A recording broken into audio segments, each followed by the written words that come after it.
your tapes. I don't want to talk about Prager. I already talked about that. Oh, fucking, you see Evil Dead? This movie's so cool. Yeah, there's just there's so many fucking people around here that are like, yeah, like Joe said, like, oh, like putting on Facebook, like, a VHS of Scream.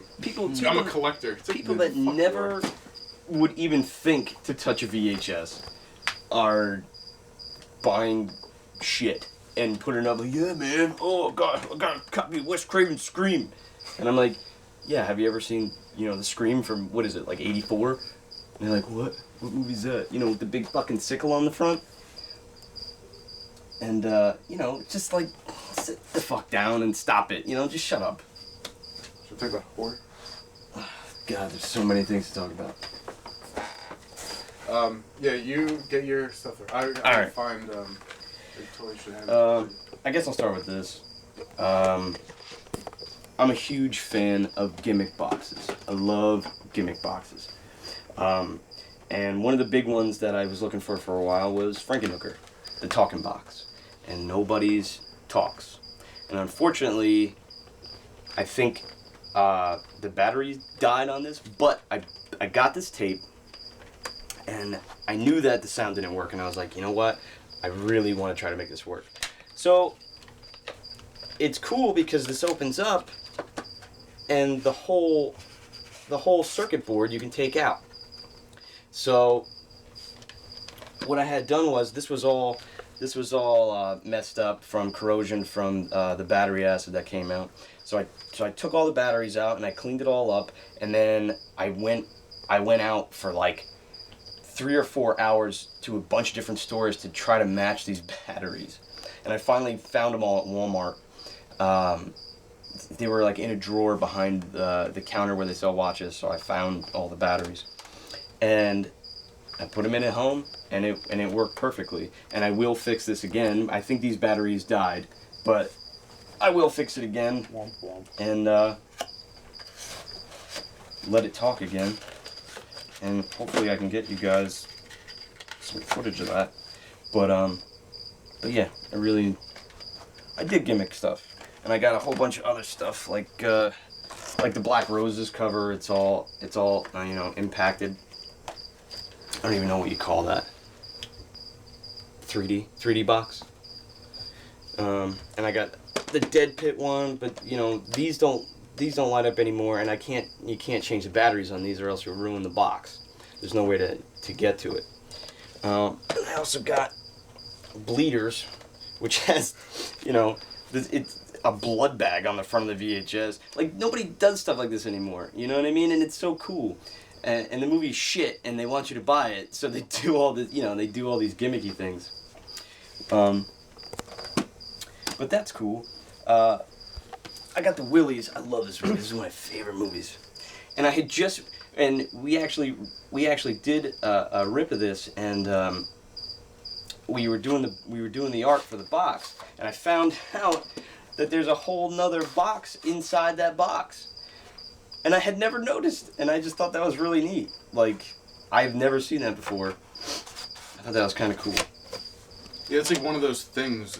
Also with tape, it's like, companies do weird packaging like that, and like you never know what someone's gonna like. It could be like a fold out, one of those like folder boxes, or it could have some weird slipcase like that, and that was kind of neat. Like not really knowing, which, like out of all the movies you have, like which one has some weird thing you don't really like know about. Right. Like the Willies, like that weird double pull-out case. Like, yeah, that's awesome. That's awesome. I watch this movie at least 6 times a month. I love Company of Wolves. I love this movie so much. I don't know what it is about it, but it's awesome. The effects are like good, but they're not at the same time. You like Angela Lansbury? Yeah, she's my favorite. You like granny crush on her? I don't know. You know who else is in this? The professor from Teenage Mutant Ninja Turtles 2. Oh, no way. Yeah, really? He's the dad in this. Oh, okay. Yeah. I don't know. Like, you got all this crap coming out, like Underworld and Twilight and all this bullshit. And, this is a great movie about werewolves. Like, it's fantastic, and the transformations are awesome. You know, they're bloody and visceral and you know, awesome. And it's all practical, and it's CG bullshit. You know what I mean? And, you know, I don't know. They don't make shit like this anymore. And it upsets me. So I have to cling hard to these VHS, or else it's gonna slip away for good, you know? Talk about Liquid Sky, I dare you. No. We don't Why'd talk you even about... bring that up? I don't know. Oh, man. Yeah. You wanna go? I don't want to talk about it. Okay. We're just not gonna talk about this. We're just gonna put this Yeah, over fuck that here. movie. You going Uptown? I just picked this up, and I just really wanted this. I really wanted this big box, so I went on eBay and I bought it. I think I bought it for like $30, which I guess isn't that steep compared to a lot of the shit that they got up there. But and it's in pretty good condition, and I'm happy about that. So Nice. Yeah, just give me a sec. I'm fine. Okay. Go ahead. All right. So here's a couple I want to talk about. Uninvited. It's a mutant cat science experiment that's loose on a boat.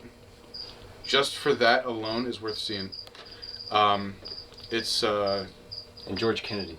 yeah, it's kind of nuts. It's Graydon Clark.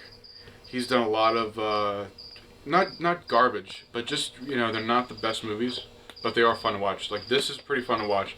It's basically a hand puppet attacking people on a boat. And I don't know if you see a picture right there, but kind of get the idea, like, what the movie's about. Just some weird, this shitty hand puppet cat with another cat coming out of his mouth attacking people on a boat. Yeah, that's cool.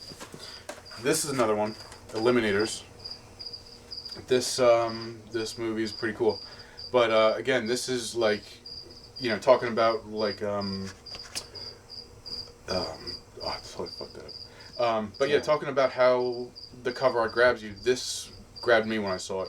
There's a guy, you know, a whole bunch of people bursting at an explosion, you know, so it's an action movie, obviously, but you know, this one guy has tank treads with, like, he's like half cyborg, half tank, half man. I guess quarter man. Yeah. Whatever. But yeah, he's like a cyborg man tank guy, and just for that alone, I was like, I gotta see this. And it's put out by Playhouse Video, which I can't even name. I don't know. I don't know what else they've done. Beats the hell out I'm of sure me. they were big. This movie, you know, not necessarily my favorite, but it's special to me just because when I was growing up, I was born in '82, so when this came out, that was really when I was into my big rental phase and everything. But when this movie came out, I rented it on the day that it was available. And that was really, I don't know. So this movie kind of holds a special place in my heart, just because, you know, I have the memory of renting it on the Friday that came out.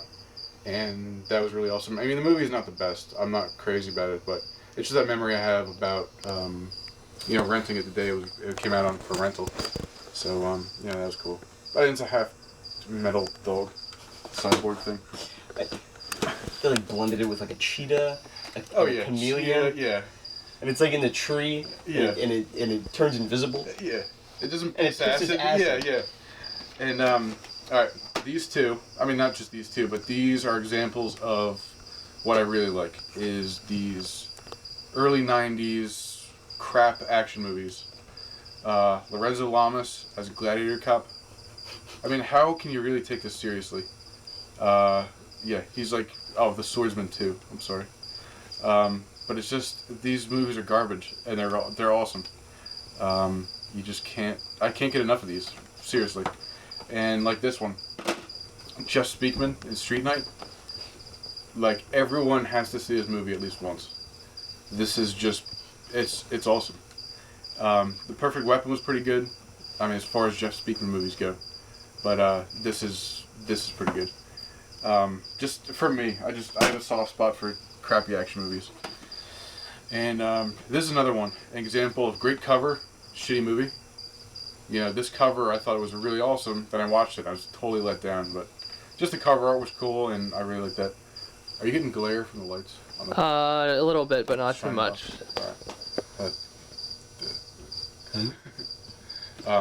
But yeah, this is an example of just cool artwork and bad movie. I kind of let down by the movie, but love the artwork. And that's actually one of my favorite cover art tapes. This is another one that I hold special to art. That let me start that over. I keep fucking using it. It's alright, man. I didn't even give the explanation. It was like, this is a movie and I like it. Yeah. Yeah. I like this movie. I like this. Yeah, this is another movie that holds a special place in my heart. This is one of the first movies I bought. And, growing up as a kid, I used to rent this a lot. And it scared the hell out of me when I was little. So, having this as the first movie I bought was really, really cool. I have some really good memories of me just watching this movie by myself with the lights off. And then finally getting the tape. And that was really my first, step into collecting tapes, was this movie. So this is really special to me. And then this is another one. And this is another one. This is a prime example of stuff that's just going to be lost. I mean, who put it out? Code Red put it out not that long ago. I think, Code Red? Possibly. Yeah, I know somebody put it out, but... I think it's out of print now anyway. Yeah, either way. Yeah, it's probably out of print on Code Red. But, this is a great example of good movie that's just going to be lost to time just because it hasn't been updated to, DVD. I mean, it has been updated, but it didn't really get that big of a release. So, I'm losing it. I don't know where I'm going with this. Let me start over. This is the last one. This is a really great example of just obscure movies that are really good. This is one of my favorites. It's not the best, but I really, really enjoy it. It's got stop motion, it's got creatures, and it's got people in a cave. And that's, it's just really cool. It's just a shame people aren't really going to find out about movies like this, just because they didn't really make the big, big switch to DVD. But I like it. So that's some of mine. Sweet. But that's it. Let me take a look. Alright, I guess I'll start here. One of my holy grails since I started collecting was The Inquisition on Video City. Took me years to get, but I wound up getting it for a fairly cheap price, so pretty good. Macabre on CIC. Awesome fucking movie. Sealed Faces of Death on Gorgon. What else do I have here? Oh, this is one you probably won't see anytime soon. Necromaniac on Betamax. So this isn't very very common at all. What else? I fucking love Driller Killer. I have the big box, the big clamshell of it, and the Wizard small box somewhere. Contraband's another pretty awesome Fulci flick on the Mogul. This is a surprisingly decent movie. Don't Look in the Attic. A little slow moving, but it pays off in the end. Probably one of the coolest box arts is the Thor video version of Seven Doors of Death, which is the Beyond, but a heavily edited, not as good version.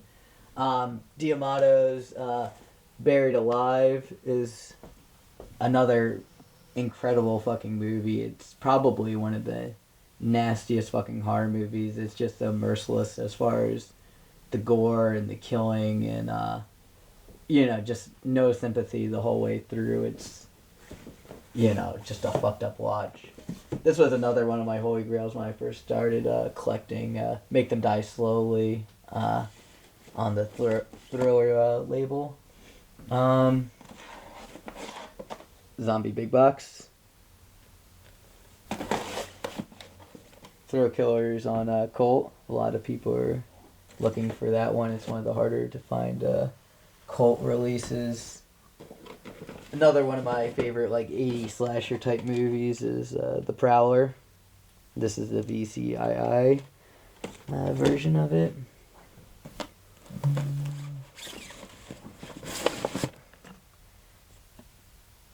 Two of the Gordon Lewis flicks.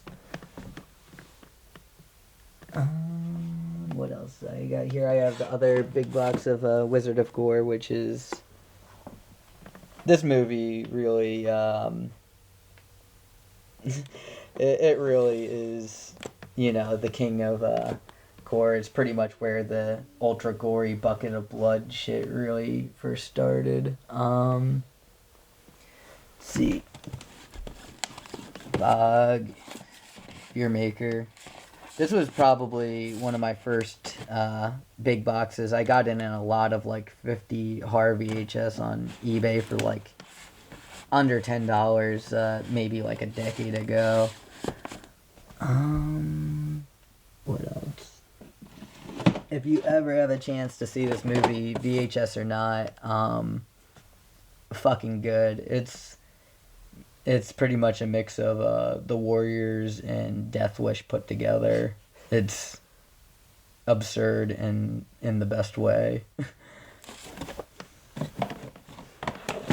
I've been looking for this guy for a long time. The House of Whipcord, which is a British movie, pretty fucking sleazy and fucked up. I love it. And this is Grim Reaper, which is a heavily edited version of a D'Amato's film. Not as good as if you get like the DVD release of it, but probably has some of the best gore scenes in horror history. So this is where I keep like most of my favorite or best tapes. I'm really trying to get like the whole Prism, at least the horror tapes, like the whole Prism compendium of clamshells. I've just been kind of going through and I basically got a lot of them, but then I'm just now coming to this wall of having to pay big bucks to get the ones that are really rare. This one was like pretty hard for me to get because most people don't even know that this film comes in a Prism slipcase. The one I've only seen is a slipcase, and then most people don't know it's a clamshell. And then this is the one I paid the big bucks for. I had to sell at least a few. I had to sell a few big boxes and tapes to get this one. This one I've been trying to get for a very long time.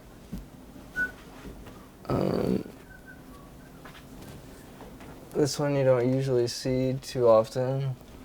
The Future Kill big box, Canadian big box. I actually got this fairly cheap.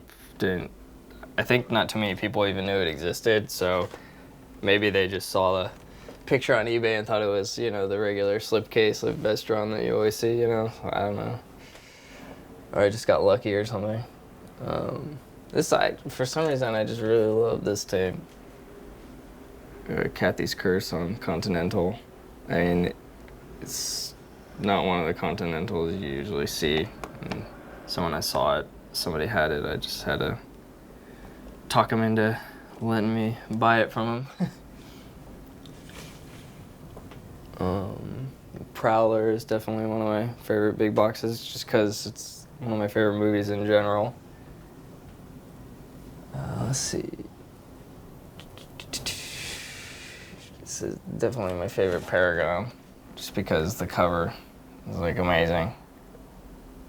The movie's like not that great, but as far as the cover and the big box is concerned, I just love the artwork. And it's like really well done, but still like kind of like it doesn't make any sense.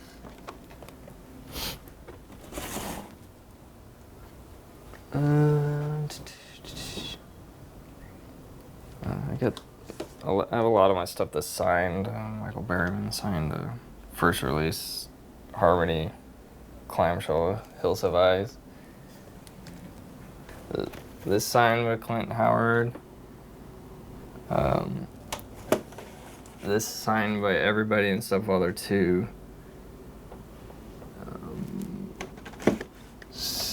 This one's signed by Jim Wynorski.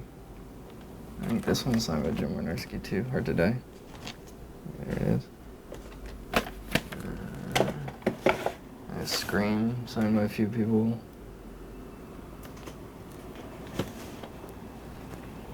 Let's see.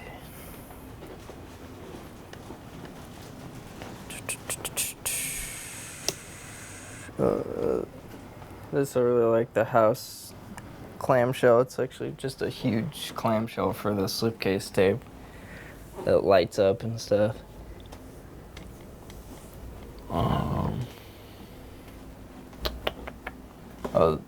This, like, the Prey, it's signed by Carol Strachan, who played the killer.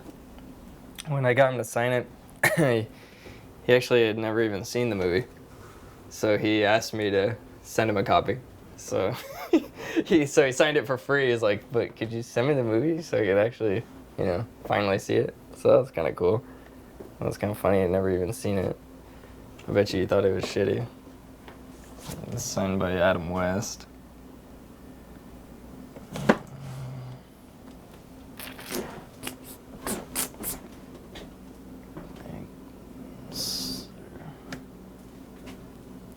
This is a version of the Pit that you usually don't see. It says Jetline, but I think if you pull it out, it's Marquee. So I finally got a complete one of that because I had a cup box for a long time.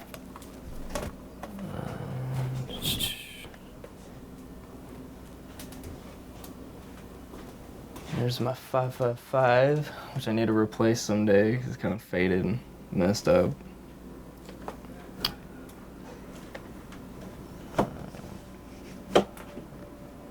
Just my stepfather, signed by Jill Sholin.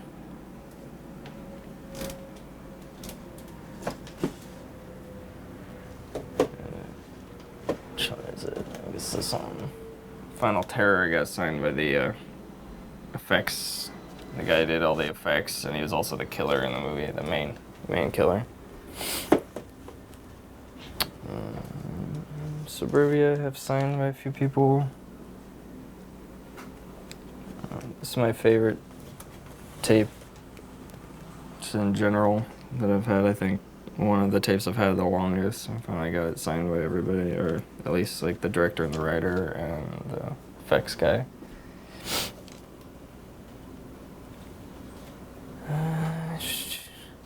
Yeah, I mean, that's... All right. I decided. Should I be talking to camera? Just talk to Okay. All right.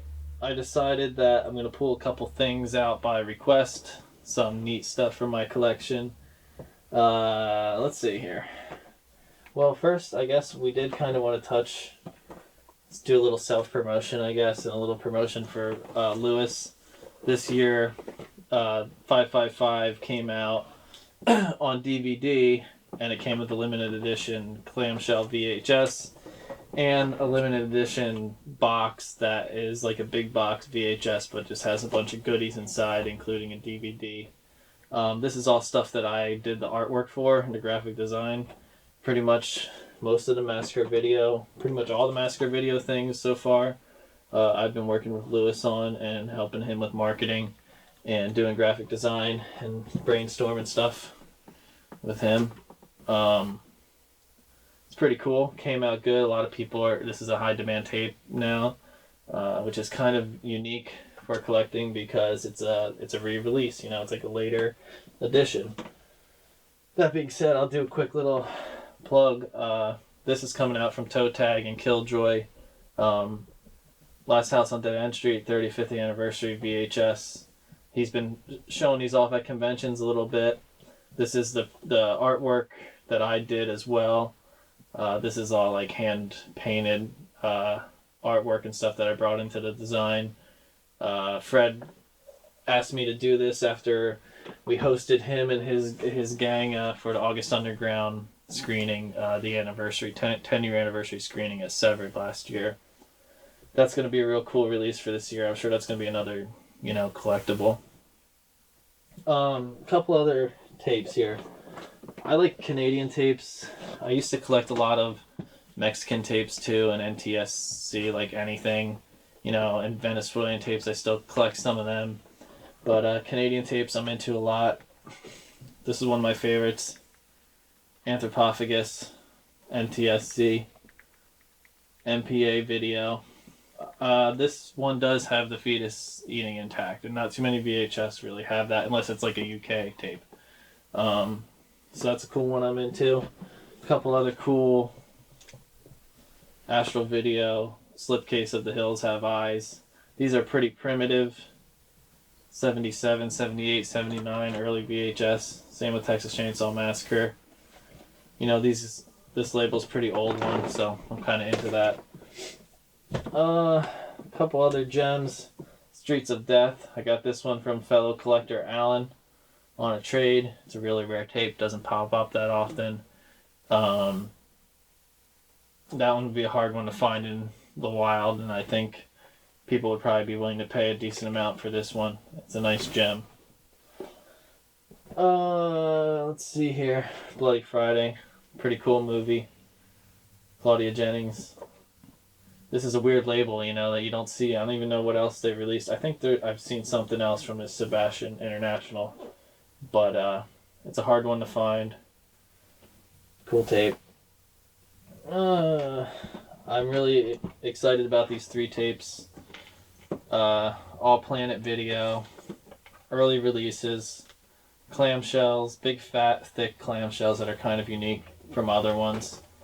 Really rare tapes, and I'm always curious of what else is out there on this label.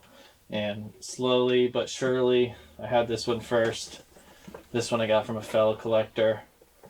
And this one I traded from a fellow collector, but every now and then a new one pops up, and I always try to snag them. This is another one I got from Alan. Cocktail Video. I don't know if this is the same label that released The Night Child on Cocktail Video. I think that's what that movie's called. But it looks like a little bit different logo. But I love anything hooded and boobs and satanic. Like, that's my favorite combo. I never saw that tape before either, that I know of. Hackers, everyone's favorite, shot on video. Gem, hangs out with Quad Dead a lot. Also hangs out with Mama's Home, another one that people are after. Not exactly the best movie, but a cool one. This is a really great movie, one of my favorites. This Thriller Video Slipcase is a pretty cool find. My buddy Michael had one of these forever and taunted me with it forever. And I never had seen one before, and he had one in his collection. He always bust my balls about it, and then I finally found a cheap one. The rest is history. Oh, this is my 555. I don't know how this got in here. This is my quality bootleg that I got off eBay way back in the day. It's so authentic. Video Treasures release of 555. And, they did a pretty good job on trying, to make the Video Treasures logo. It's not bad. They even, must have bought a new pack of rental stickers to slap on all these. They did it. It's a great job. Maybe I can, sell this because it's a cool bootleg, Maybe I'll get a couple extra bucks out of that one day, Maybe 700 or something. This is a tape that I'm looking for if anyone has it. Schoolgirls in Chains. World premiere video. It's actually a big box. But this is a cut box. It's the only one I allow in my collection. No, I'm just kidding. I know it exists as a big box, and this is something, in collector circles, I've been told that it has sold for $500. So, it's a rare tape, and it's not even Quad Dead or anything. It's just already selling for $500, and it doesn't even need to be a 232 message fucking Facebook comment about it. It's already selling for that. Spine. Everybody has one of these. They all look the same or worse. This one and Lunchmeat are competing for most mutilated box to find in the wild. It's pretty cool looking. Killer's nice. He's hip. I don't know where I found that one. I just got an Amazon. I saw this movie, Amazon Jail. I don't know that one. On Continental? This one's Continental, but it has that great art that I love. Yeah, that's amazing. I got this on CIC the other day. Oh, nice. Who had it? Somebody had it. Greg from the Elfers group. yeah. He had it, and I was like, shit, I found one on eBay for like $15. Nice. I just found out about a air slipcase that I had never heard of that Chai had. Let me see if you've ever seen this. Air slipcase? Yeah. I knew they did Kill Squad in a slipcase, then I saw the Carnation Killer in a slipcase. But here, this one. The dog? Mark of the Witch. No, I've seen that. Have you seen that? Yeah, that's a slipcase. Yeah, really, really need that. That was female. I think his name's Kevin or something like that, like buying Mama's Home, saying that's like his holy grail, and then like almost immediate. It seems like it was immediate that he decided to sell it on it. He's the one on eBay right now. Oh, that's him? Yeah, that Android guy or whatever. Oh, I think he got. I have a Mama's Home here. We should talk about that. Mama's Home.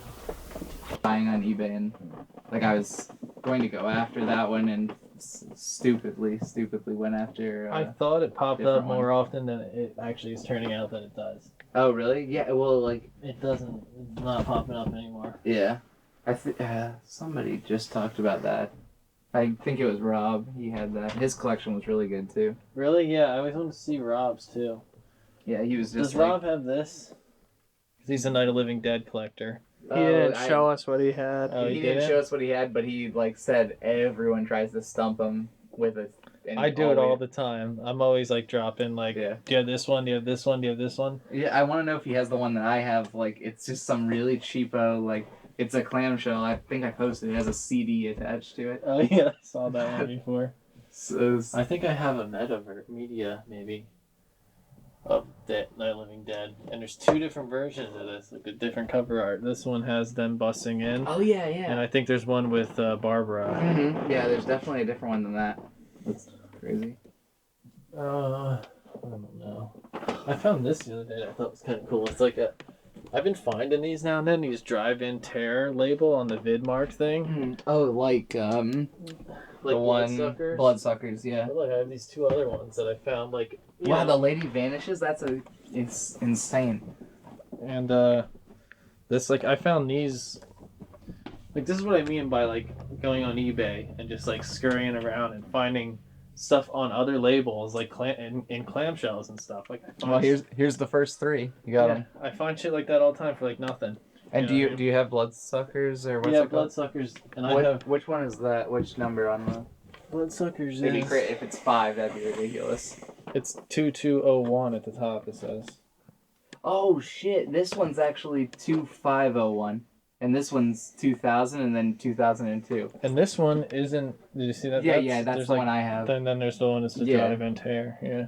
That's crazy. Well then, wait. Yeah, there's no telling how many of these there are. My holy grails, I fucking love Buried Alive. This one's sealed. I don't know how long you'd have to look to find a sealed copy of Buried Alive. That's gonna take you a night and a day. As I had mentioned, I have a lot of sealed stuff, sealed big boxes, all the Thriller Video Elvira stuff. Oops.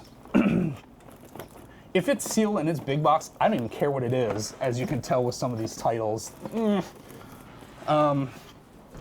Sealed 555.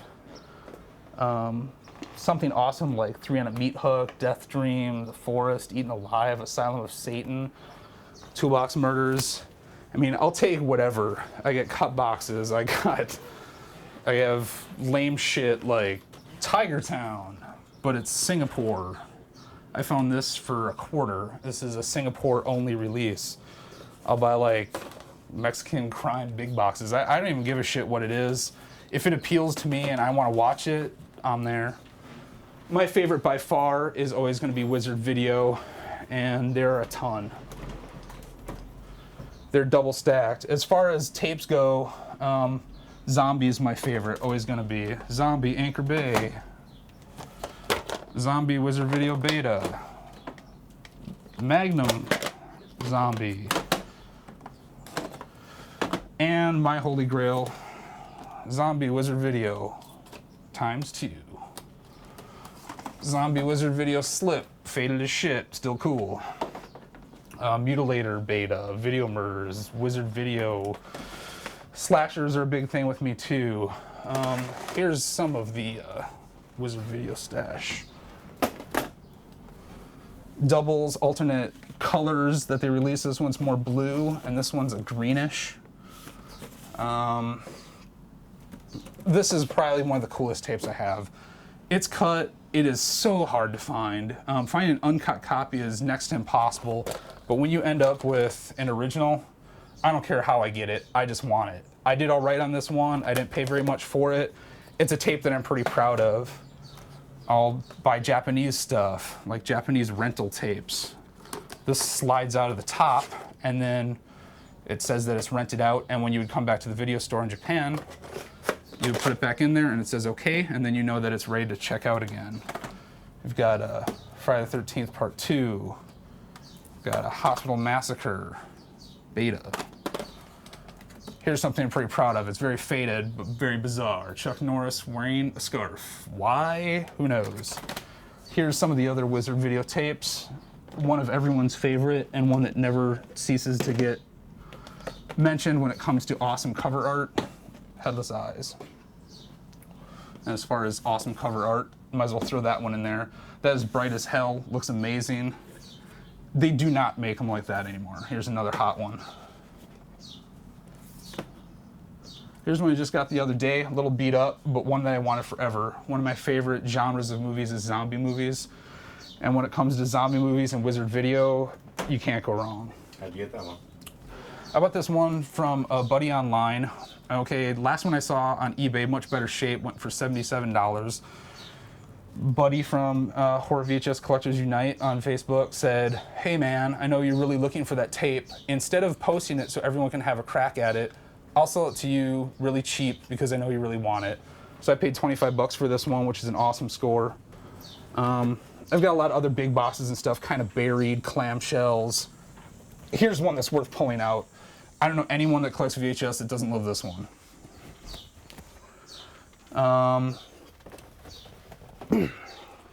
Here's one that I bought for 20 cents the other day. Super clean, really tough to find. Great copy on Unicorn Video, 20 cents.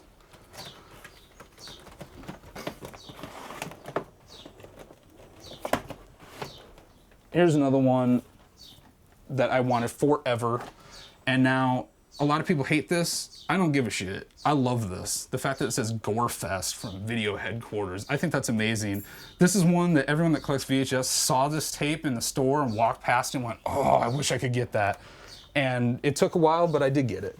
So you keep the stickers on, you know? I do. I'm not a sticker Nazi. I don't really care. I like the charm of seeing a sticker that says, this was Video World from who knows where. You know, I have stickers from tapes from all over that are laying around here, from tapes from as far away as you can think. I mean, we've got tapes from Japan next to tapes from America. We've got like Japanese pieces. That stuff doesn't fall from the sky nowadays. It's very difficult to get your hands on, or like the Faces of Death beta. This stuff is difficult to get, and it's definitely worth picking up. Here's one of my favorites. Maybe not the greatest movie, but definitely a badass cover. I mean, who's not gonna love this? If they ever were to release that on DVD, I guarantee you it's not gonna have that cover.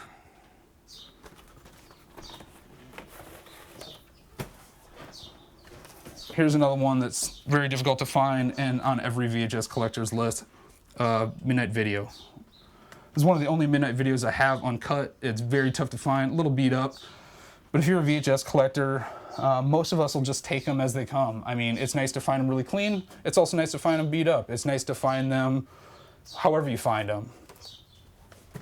Here's one more that I'm partial to, one that's important to me. Pretty crappy movie, 4 for $10. If only I could find this every day. Still nice and clean, still bright, still looks like it's ready to rent. Here's something else I collect. I love old machines, and they don't get a whole lot older and in as nice shape as this one. 1979 Zenith Video Director, Beta Top Loader. This thing is a classy ass machine from way back in the day when you were paying $1,200 so you could check out some movies on home video. This crazy new idea. I have that one. I have this one I picked up the other day, another top loader. As much as I love the old VHS tapes, I also love the old VHS machines. Again, this is a beta, but original manual top loader, $4.99. Your Selectavision's playing? My Selectavision does play. If you'd like to see it, I can crank that up. That's a format that's very bizarre. Kind of would. I have two that I cannot get to work. It fucking drives me nuts. Like one, yeah, I have that actually. Nice. Shit blew my mind. Dude, I got that in my neighborhood, like for like $2, like walking on my way to work. And it blew my mind. Like, thrift store. Yeah, that's crazy. Never has anything. Fucking walked in. I spit on your grave CD. Blew, yeah, totally lost my shit. Because I love Wizard Video so damn much. Oh shit. I lost this in Because I love Wizard Video so much, I'll collect Wizard Video stuff on any format. This was found by another collector on the VHS Collectors website, and he hooked me up with it because I have a working player. This machine is glorious and amazing. It plays movies on a format that's very similar to a vinyl record, and it reads it like very similar to how a record would play on your turntable. So, I load it in there. I pull the cartridge part out. I put this up to play. The turntable starts to spin, and then the needle's going to start to drop onto the disc, and shortly we'll be watching I Spit on Your Grave. As far as bizarre and old video formats go, it doesn't get much weirder or more bizarre than CED. It was only around for a handful of years in the early 80s. You could rent these, and a lot of these discs are in horrible shape. But there's something pretty glorious about seeing a movie that you know and love on a format that's very, very unusual.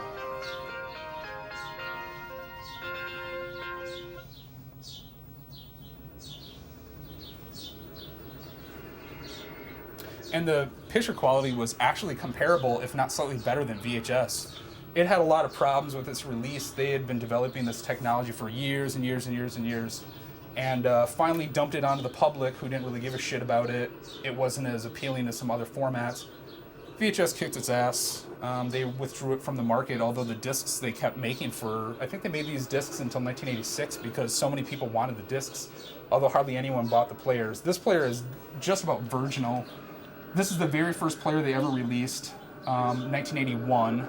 This player cost you $499 when it was new. Now I want to turn it off. I want to take the disc back. I put it to unload. Pop that in there. Pull it out, and then my movie's back where it belonged. And that's that. I mean, I always think like at that many tattoos, how could you regret anything? Yeah, no shit. I mean, I specifically got this one because I was like, oh my god, that's amazing art. Okay, whenever you're ready, go ahead. Okay. Okay. So I guess this tape right here. Oh. Not sure what's in there, but see, Johnny Dickey made this for me. Beautiful piece of art. He burned me some DVRs for a lunch meet on Halloween night. And yeah, art's pretty cool. I think it's good. What a clever dude. Apparently, I don't know. Yeah, get that. Shit, I'll leave it like that. So I guess I'll throw one of my favorite tapes. Yeah, just go around, pull out tapes, whatever you want to do. This is like my only like Wizard tape, but it's like really good. I got it in a trade. I Spit on Your Grave. Got it from Jesse Bennett. He's a cool guy. I'm not even sure why he like really hooked me up when he got me this, which is really nice of him, but it's really like that tape. This is he's walking down on Continental. Another one of my favorite tapes. This is like when VHS tapes were just phasing out. Like, see, I got this back in 2002. See, it was $4.99 back in 2002. So like, I can never get rid of this because I'm attached to the actual, like, the memories and stuff. You know what I mean? So yeah, I have this movie, like, this on DVD and stuff, but that's one I'll probably hold on to forever. And Venganza Insatiable. Let's go. I guess that's it. Those are boobies. I have to get an R rating now. But it's Intrapedos Punks 2. This is one of my favorite tapes. It's another one I spent money on. But it's a brutal, crazy movie. It's good stuff. Well, those are my other favorites. I got this in a lot on eBay. I would love to get the rest of this series. It's the Japanese Tokusatsu series. It's called Jan Person. And it's insane. It's so cool. Let's see what else. Ooh, Black River Monster. Where's Dan to talk about this one? But this is a really shot on video, really super obscure. I think I was like one of the first people to like have this movie. I got it a lot on Craigslist, and it's just yeah, it's a great one.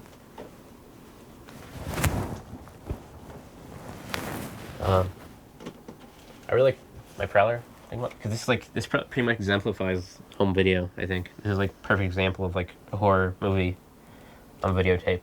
You got the big box, you got the whole VCI, you got the blood and the killer.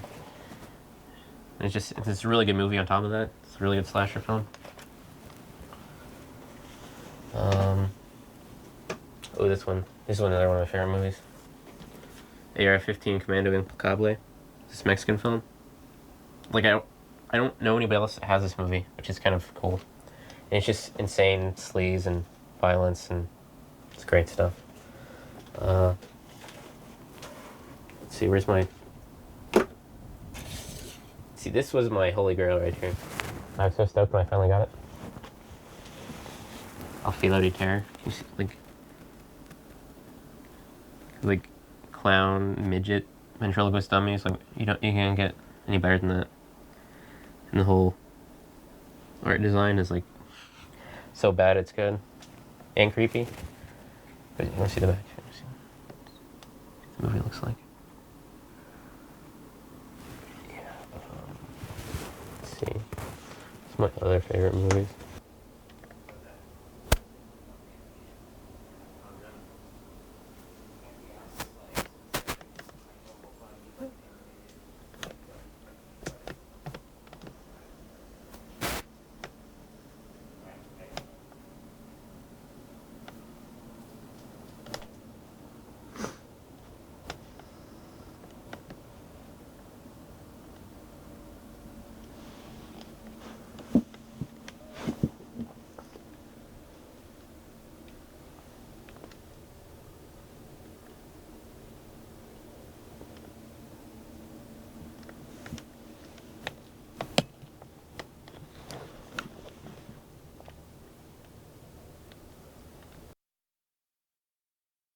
What's up? Just gonna look at some special tapes.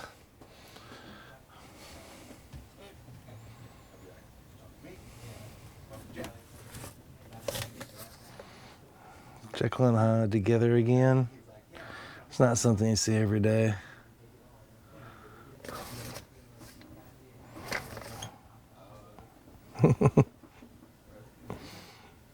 Crazy. Let's see. Here's animals.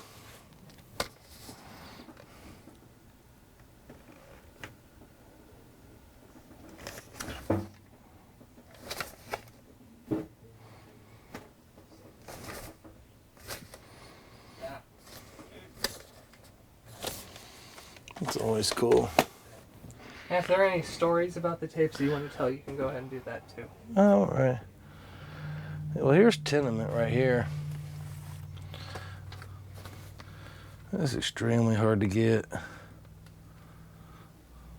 you look in the background, you can see the stuff going on.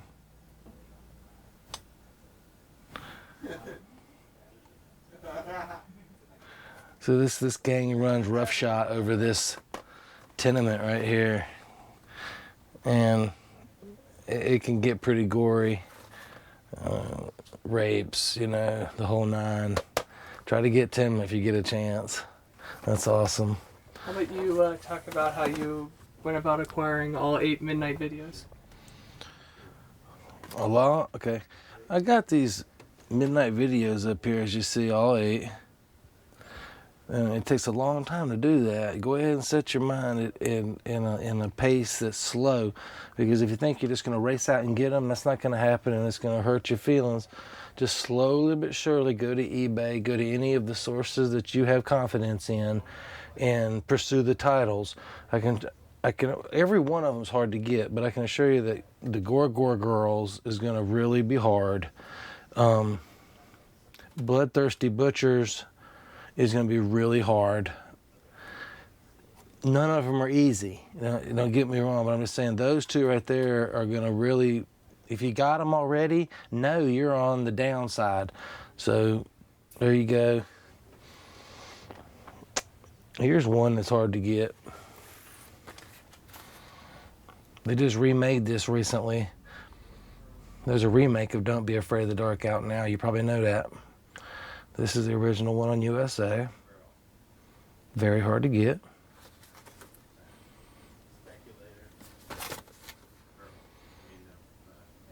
Just a whole lot of fun.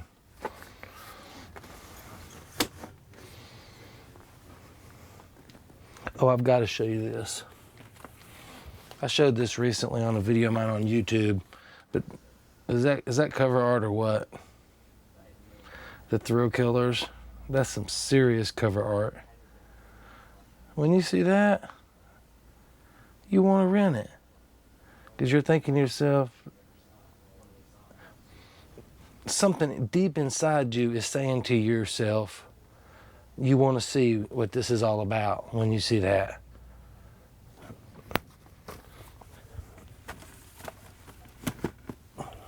Let's move on.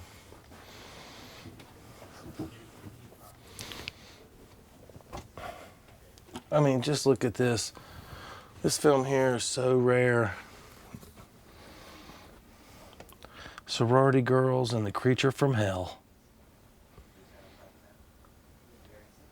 Man, that's beyond rare. That's as rare as it gets. This is equal to as rare as it gets.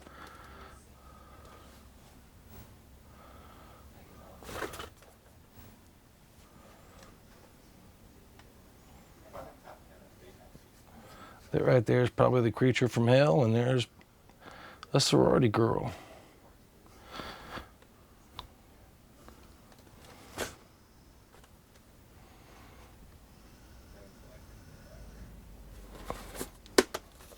Love it, because I know it's one of the only ones in existence.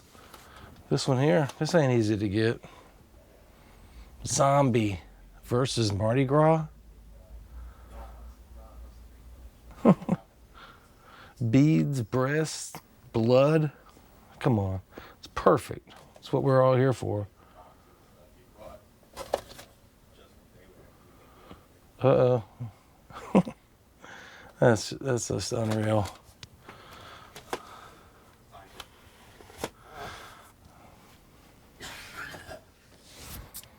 This is new to my collection. Nobody's seen. This right here is a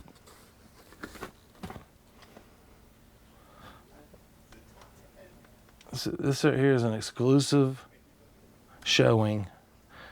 Nobody in the world even knows I own this because I haven't put it on my YouTube page yet. Dreamstalker. That bloody blade. A Picture One production. Let me set this right here and show you another film under the same title. But they're not the same movie. They just have the same title, Dreamstalker.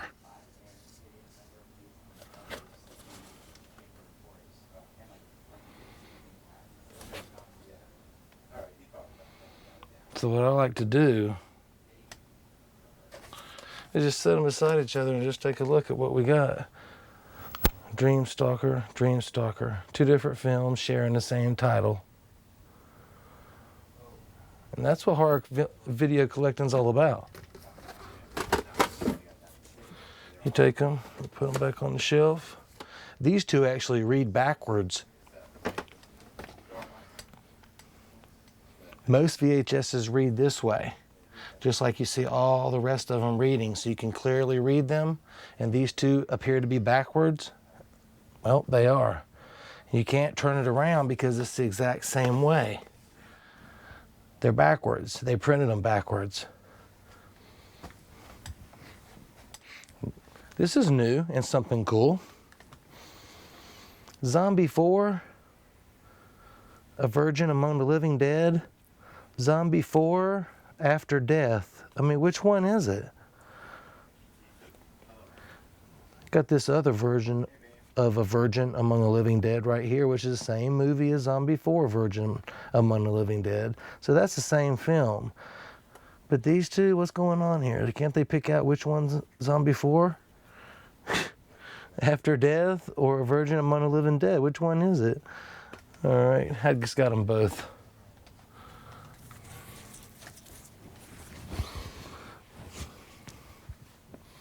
Get your camera. Check this out, man. See this? This is what I got left on Sun Video. The People Who Own the Dark. Sun Video. One of the rarest companies you can get a video on.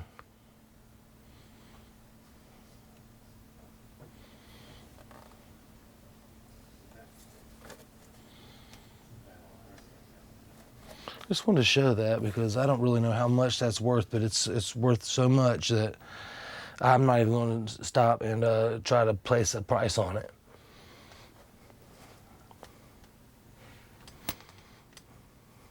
Things too. It can get confusing in the horror video world. These two things here, they're the same movie. This Things here has nothing to do with these things. This Things 2 is a sequel to these, but yet not this one.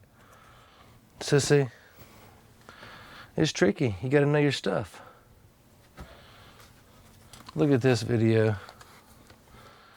In the Shadow of Bigfoot.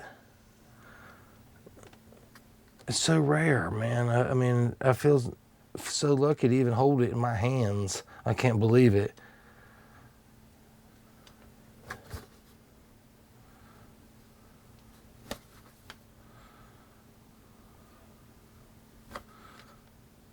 Actual footage of Bigfoot on here. See, some of these others are all Bigfoot films also. Up here, you're gonna find the stuff for the true gore hound. The person that says, oh, I like my stuff rough, tough, and bloody. This is it. This row, look. The Men Behind the Sun, Laboratory of the Devil, The Untold Story. That's also known as Barbecue Pork Bun. Nutbag, Schizophreniac, The Gore Horror. I mean, look where it's going here, guys. This right here is the true blood and guts of your collection. When you have this particular row in your collection, you don't go there much.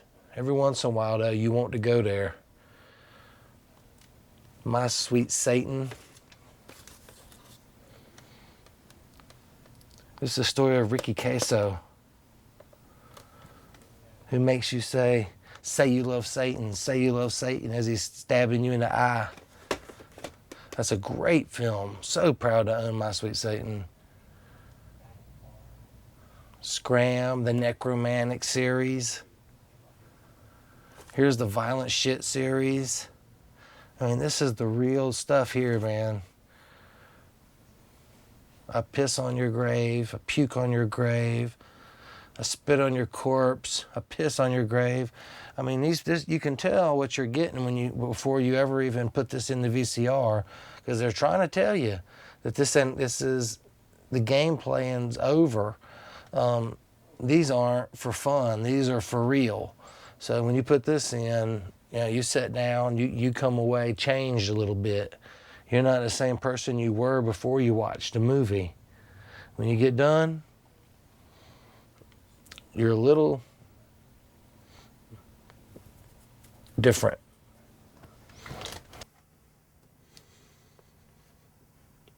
What's up here? Check it out, They live, they crawl, they watch, they bite. This is the newest video I got in my entire collections why I did that. Newest video I have right there. They bite.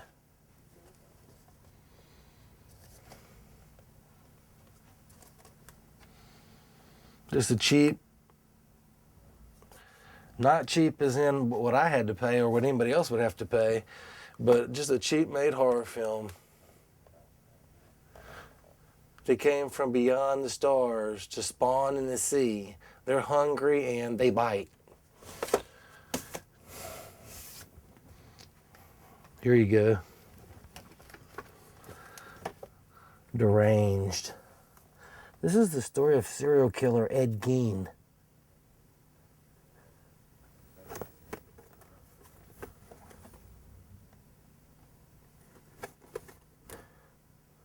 I think they call him the Butcher of Plainsfield. You got another Deranged there, same movie, different titles.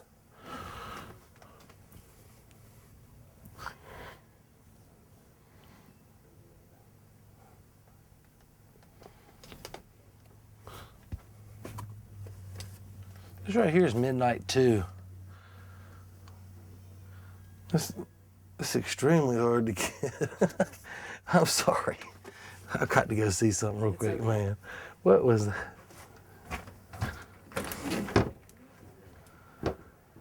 Is Sweetie in here? Where's Sweetie meowing at? I can hear my cat meowing somewhere. Weird. You want to go outside? Come on, girl.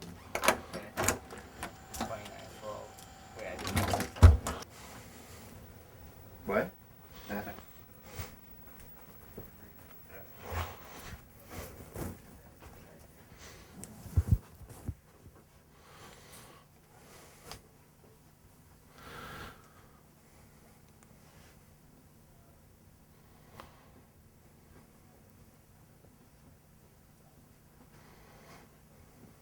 All right, you can go ahead and pick up from where you left off if you want, or we can go into the next room. All right, let's just think about what I'll show you this right here. This up here I wanted to show you. It starts off with the teacher and just the way I progressed it along. Hell High, Slaughter High, and as you see, it keeps on going all the way to Graduation Day, then Splatter University.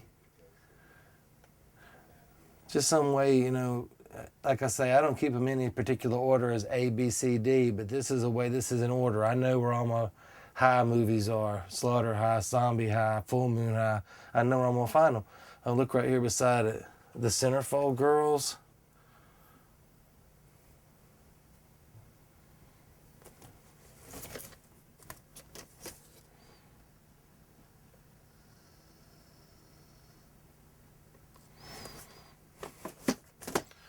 Fatal Games.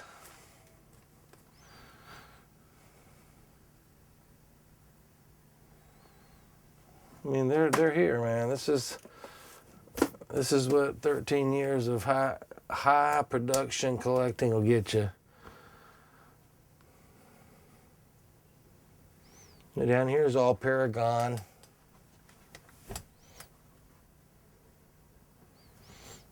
This one here is always cool. The Navy versus the Night Monsters.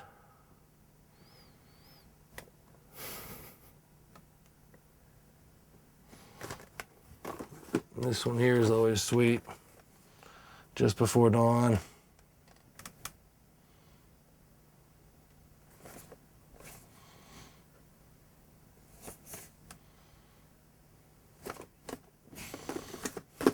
Yeah,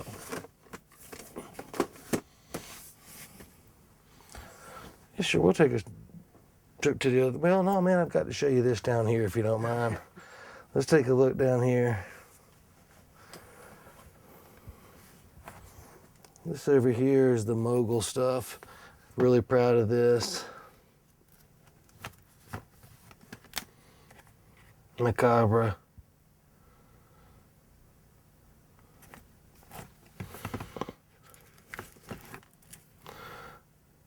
Curse of the Screaming Dead.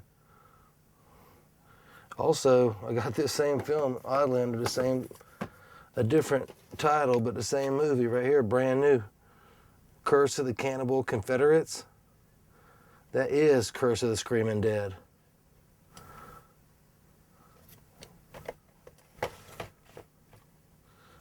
Here's one.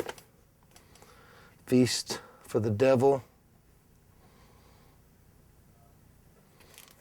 And then the final one I want to show you. One of my most proud videos, Rape.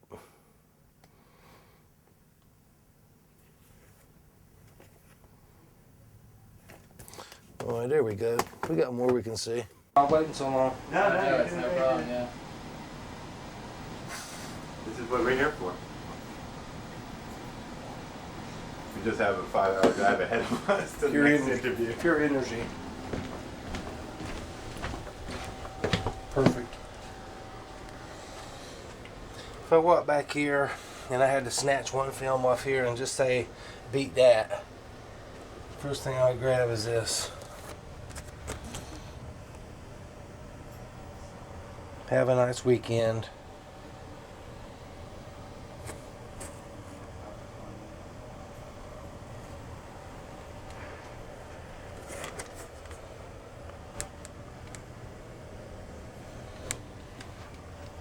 All American.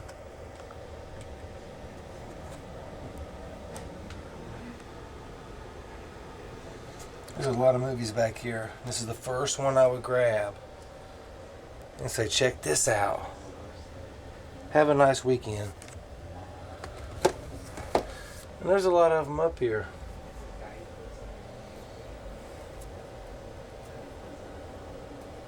Oh, I just got this.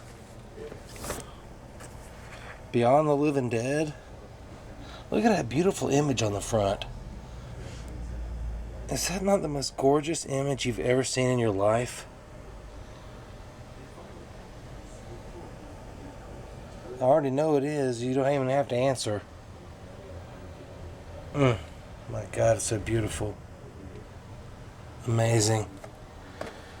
Beyond the Living Dead. That's my most recent film that I've purchased, period. Here we go. We were talking about this a while ago.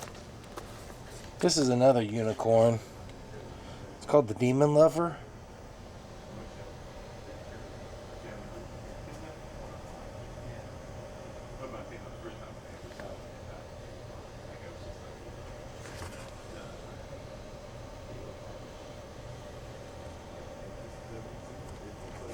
Same thing on the back as it is on the front. At last, the truth about demons.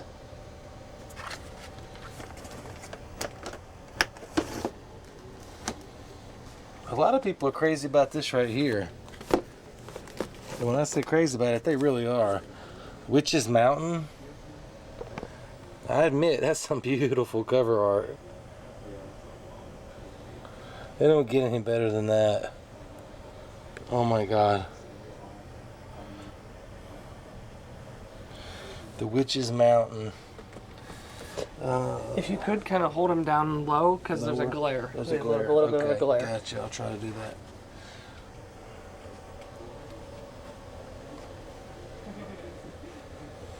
See right here? See if you can tell they're two different colors. Green and blue. the Tormentor, it was released with green and blue. There is a difference.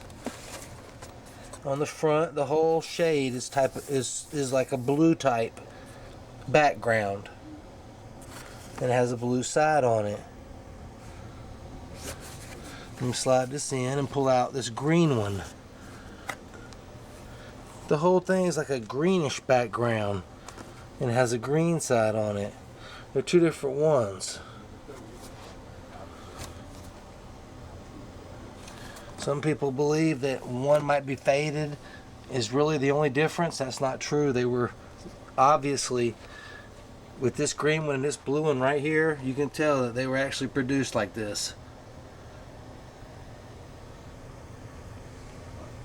Look at this one.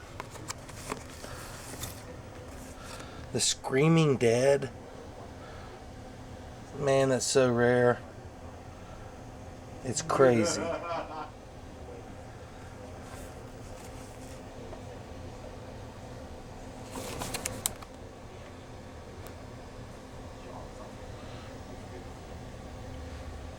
This right here has actually a lot of Dracula and Frankenstein elements to it, of all things.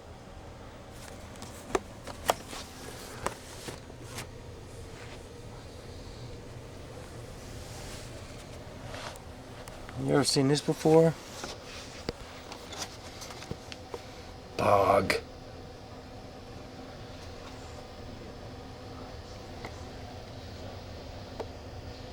Look at that thing holding her by her hair, pulling her into the swamp. Bog. Oh, could I try to sell you on it or what?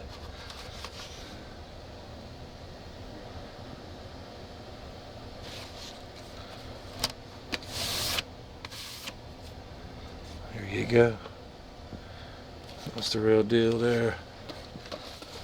All right, let's do a couple more. Okay, there's a couple more. Here, I'll get a shot of the. Is this the complete Elvira? It is the complete Elvira. I'll back up and let you know.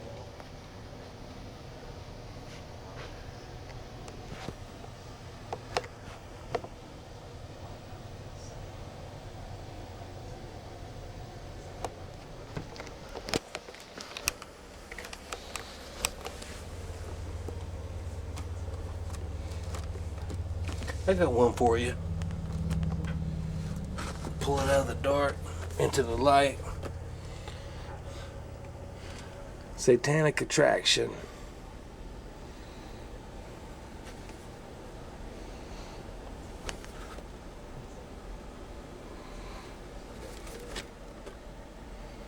Now the same people who made this also made The Ritual of Death.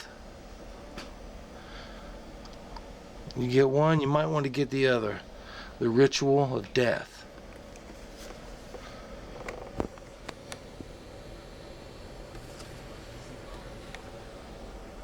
It's dark, I know. Well, we're working with what we got, man. Mm-hmm. I know you're done. I know you're pretty much darkened out over here in this corner. I don't know what else I can bring out for you.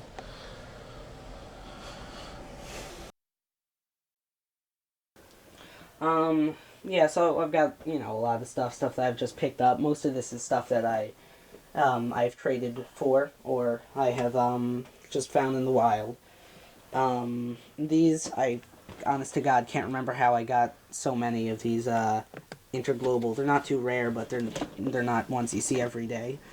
Most of these I actually picked up from my uncle's, store, which I think will be shown in this, feature. Return of the Living Dead is my second favorite film of all time, and I'm really happy to get the to have that. I've had that for a while. Body Bags is the first rare, you could say, VHS I've gotten, and I love the movie. The VHS, the original I had, was not that nostalgic for me. It was beat to hell, and it was more of just the movie that held nostalgia. So I think it is mostly just the movies that I like, and the format is like the icing on the cake. Disconnected, that's a really cool one. I don't know, that's a just one that I got. I thought I was getting the big box, and in turn I ended up getting that for free because I was going to return it, and the guy gave it to me for free. VC2, I'm a big fan of their stuff. They released some exploitation, some slashers. This one I just got, and it's a pretty cool one. Westerns, stuff like that. This one's like 200 minutes or something like that. My big boxes I love. Silent Night, Deadly Night. I used to have a cut box of this. Love the movie. That should go without saying. This one's a funny. It's Marcus and Company. It's a VC2 big box. So VC2 did also release big boxes, and it's just a funny made-for-TV 1982 computer movie, which is pretty funny. Oops. Magnum. This is on Magnum. I'm a big fan of them. These are my Magnum big boxes right here. You've got She-Freak, which is not too rare.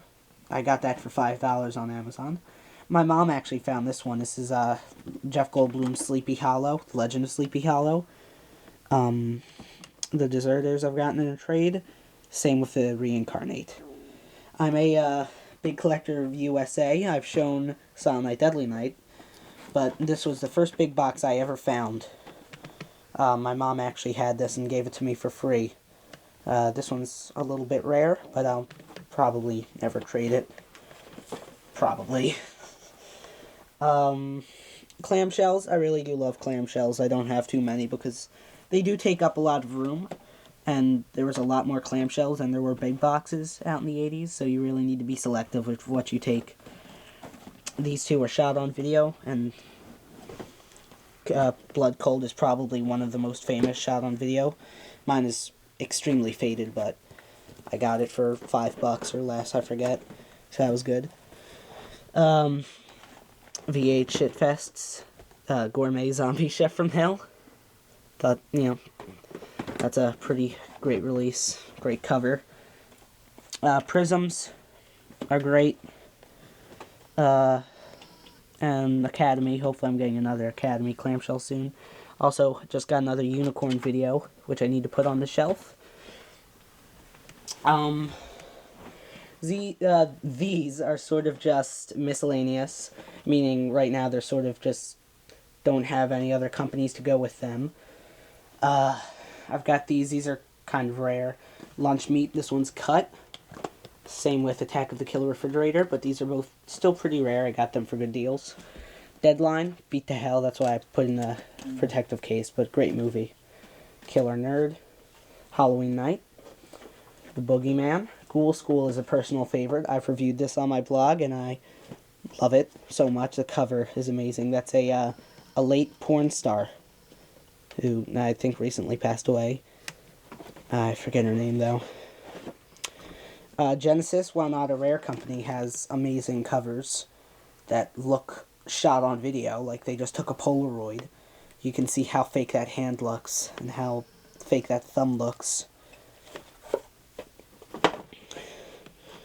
This one is probably one of my most interesting. It's Wavelength Video's Death Scenes.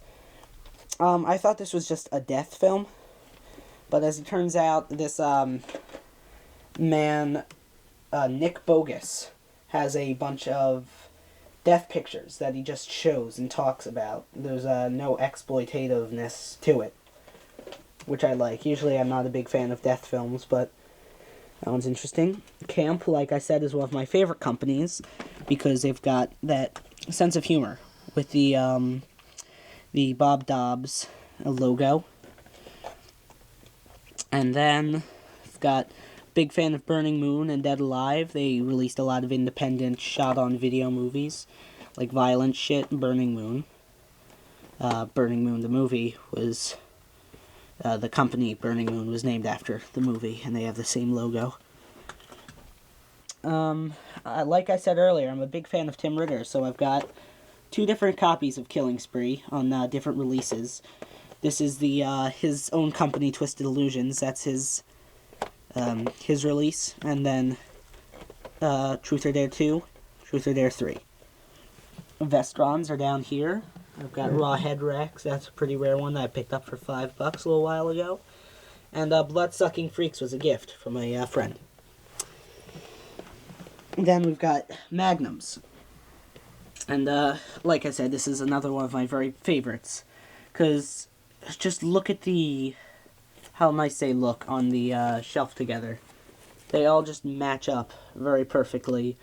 And the movies are pretty good too. This is my second copy of Tim Ritter's Killing Spree. And the back makes it look like it's shot on video, which is interesting. Down here I've got my New Worlds. I'm a big fan of New World because they released one of my favorite science fiction films, The Stuff, which I have a reprint standee up on the shelf. They also released this very good movie, Ghost Town. Then we've got Media. Media is just one of the most recognizable things. A lot of movies were put out on Media. Some are pretty rare, like Freeway Maniac and Death Row Game Show. Some are pretty rare. But then some are just ones that, like, if you find them, you gotta keep them. Attack of the Killer Tomatoes is an amazing movie.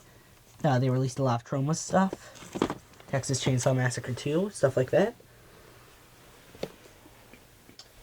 Right here I've got The Toxic Avenger, signed by Lloyd Kaufman, on Video Treasures. Video Treasures also released that Disconnected that I showed you. And, I think that's about it, other than this one is my favorite movie of all time, Unmasked Part 25. It's a British film. That's on Academy. I'm a fan of Academy, even though they did release a lot of non-horror stuff. Right now I've only got 3 actual horror. And, also, I guess also notable is I Was a Teenage Zombie. This is a very funny, low-budget production that is worth picking up. The DVD goes for about $90 now, so that one's not worth... The DVD is not worth it. There's no extras anyway. That's it. Alright, so like I said, they're all, displayed by case. These are slip cases and clamshells. This stuff is all new stuff that I haven't really been able to work into the collection, but I've got my David Pryors in squeeze and shake cases all here in chronological order, and it's growing rapidly, but not as fast as I would like it to. I don't know, I don't have anything terribly rare. Maybe this little gem that I got from, Dan Kinham. It's alright, but Yeah, why are you interested in that tape anyway? Matt Matt might have turned me onto that tape, but it's amazing, so. You know what's really funny? A lot of people seem to be obsessed with the horror and VHS connection, but it seems like you are really interested in these rare action movies that are not on DVD. Yeah, that's a weird quirk that I have, because I, by all means, am a horror movie fan, but I don't know. The action movies that are not on DVD seem to be more watchable to me. They're more interesting because they're weirder shit. Like there's, I don't know, they're just different takes on stuff. Whereas the horror is kind of, it can be the same thing over and over again. And I have a lot of different interests in there's like action and sword and sandal, and then I really like the stuff like the weird teenage street gangs like Savage Streets and Knights of the City and Tough Turf and stuff. Like that is a really interesting genre to me that doesn't get much play. There wasn't that many of them made, I haven't seen Rollerblade yet, but I do have it. And then, post-apocalyptic stuff like Warrior of the Lost World and Exterminators of the Year 3000 and Warriors of the Wasteland and stuff. These weird, almost Mad Max ripoff kind of things. But yeah, I think my favorite movie from the past couple of years of like new VHS is Swamphead. It's this ridiculous like horror comedy type thing that is, it's like bizarrely over the top and seems to be very self-conscious and self-referential and all those things that I typically hate in new horror movies, but it somehow comes from such a genuine place that it's really like genuinely funny and enjoyable. And then I just like things from my childhood, like Mouse on the Motorcycle that has the single most horrifying cat in movie history, and also Condor Man, which is just terribly stupid, I've recently realized. I think that's it. The excitement in that theater is the same excitement you felt when you went to a video store. And you go in there, and you're seeing this stuff. You're pulling out, what the fuck? Brides of Blood, what the hell is this? Well, I'm looking at it, I'm reading the back, and the back matches the description of a movie that I saw on Channel 7. 11:30 at night, Channel 7 would do kind of an offshoot of their 4:30 movie, which used to be on every day, Monday through Friday, 4:30. And they ended up showing those Brides of the Beast is Brides of Blood, the John Ashley movie, Filipino movie. But if you were in the know, you'd recognize it. You'd read these boxes and you were like, wow. And I would always wonder, why did they have to change the title? Well, they were probably, some of these companies were just screwing over copyright. They were like, well, we'll throw a video produced title over the real title, and we'll re-release this stuff on video, and no one will know it'll take them a while to track it down and figure out what the hell it really is, you know? So these were coming from Jeff Hogue, okay? Jeff Hogue did some work with Sam Sherman. It might explain how he ended up getting stuff like this, like Brides of Blood, calling it Brides of Beast, so that I guess anyone remaining from Hemisphere, whoever released, I believe it was Hemisphere who released those, if there was anyone, I know Sam Sherman worked for Hemisphere, but he didn't per se own Hemisphere. So I guess, you know, he probably even said, let's just change the title and throw it out there. They were taking these off of, I think, 16 millimeter TV prints.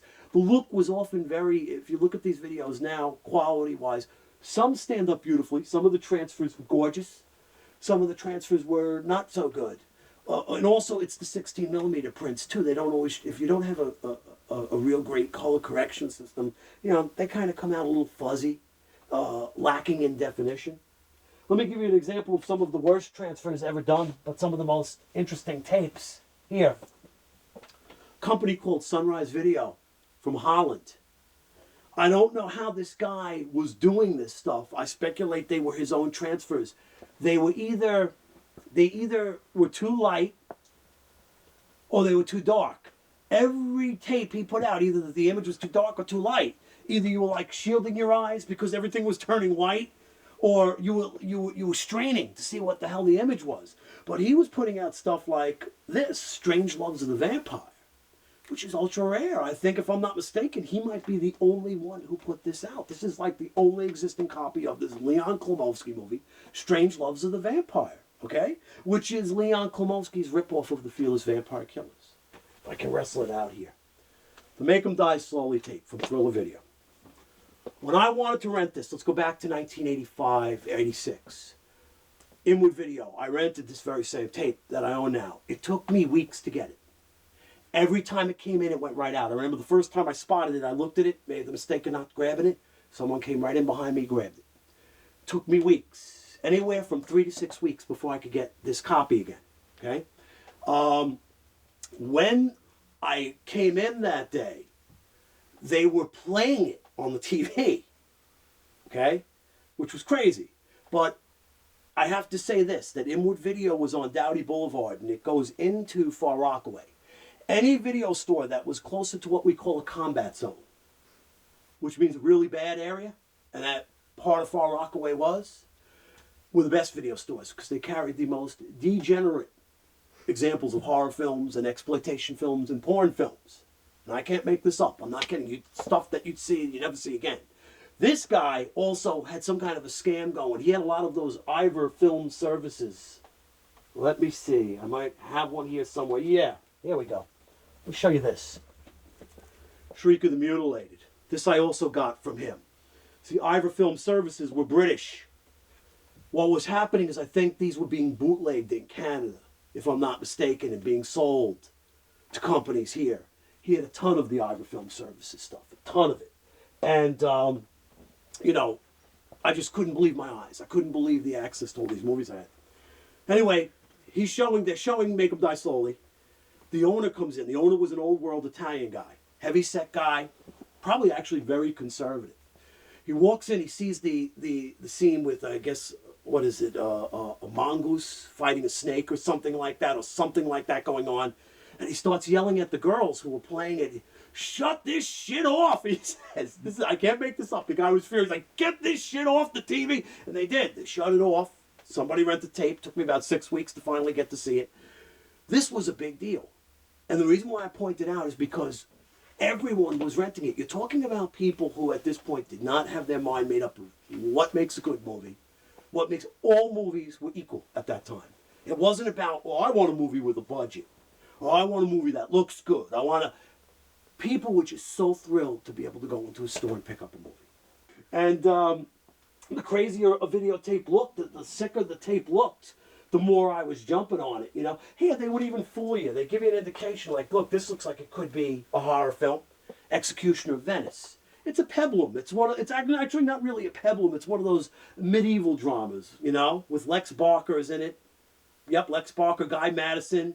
Italian made. Beautiful film and a fun film to watch, but they wanted to, the Force video was getting off on the concept that he's the executioner. The executioner plays a part in it, but he's really not the big deal of the executioner of Venice. It's really the drama that goes on between, you know, the guy, you know, whoever's the head of Venice at the time, and there's a good guy trying to save the girl. It's always about, you know, something stupid like they're trying to marry a girl who likes somebody else, and you know. So, but this was great stuff. You walked in there, your eyes were popping out of your head. You're like, wow, what the hell is this now? Now I need this. It's amazing. You could find, you know who each group of people were. You knew me because I was in the friggin' horror section like a maniac. So you always see the same, you know, you see the same sweat jacket and at the time hair and everything like that. I know it's that guy. He's the typical guy there. You would always see, then there were always people at the new release wall. The new release wall meant a lot to them. But this stuff would end up on the new release wall. You always went there first to see if anything new came out. So here I am in 85, 86, 87, frequenting this video store. They should have sold me space. I should have had a bed there. Because I basically lived in these places. I mean, I can't joke about that. I was there whenever I'd get home from school or college, and boom, I was at the video store. I'll tell you this one. All right. Here we go. Let's keep it rolling. Here we go. Snuff. Beta. Went into the mom and pop store, pictures and video. This video came out in the early 80s. The guy comes over to me when I'm renting in Beta. He goes, hey, I got something for you. I'm like, okay. He goes, I have to keep this quiet. I'm not joking when I say this. This is what this man was doing. He goes, I've thought a lot about whether or not I should put this out or not. You know, just he's the con man. He knows he's got me, you know. And he shows me it. He goes, this snuff, it has a real murder in it. Told me it's real. Now, he didn't realize I knew about movies and I was educated. And I said to him, I'm pretty sure that they proved that the murder wasn't real. I said, I'm quite confident of that.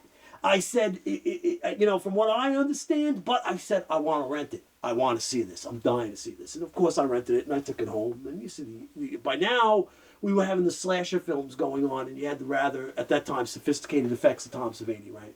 So when you see the effects on this, they're a little more blatant. They're not bad, but they're a little more blatant that, you know, you can see it's trickery, it's tomfoolery, it's Herschel Gordon Lewis type stuff. So, but what a great experience to be able to have stuff, because I had heard about stuff. Snuff was a rumor when I was young.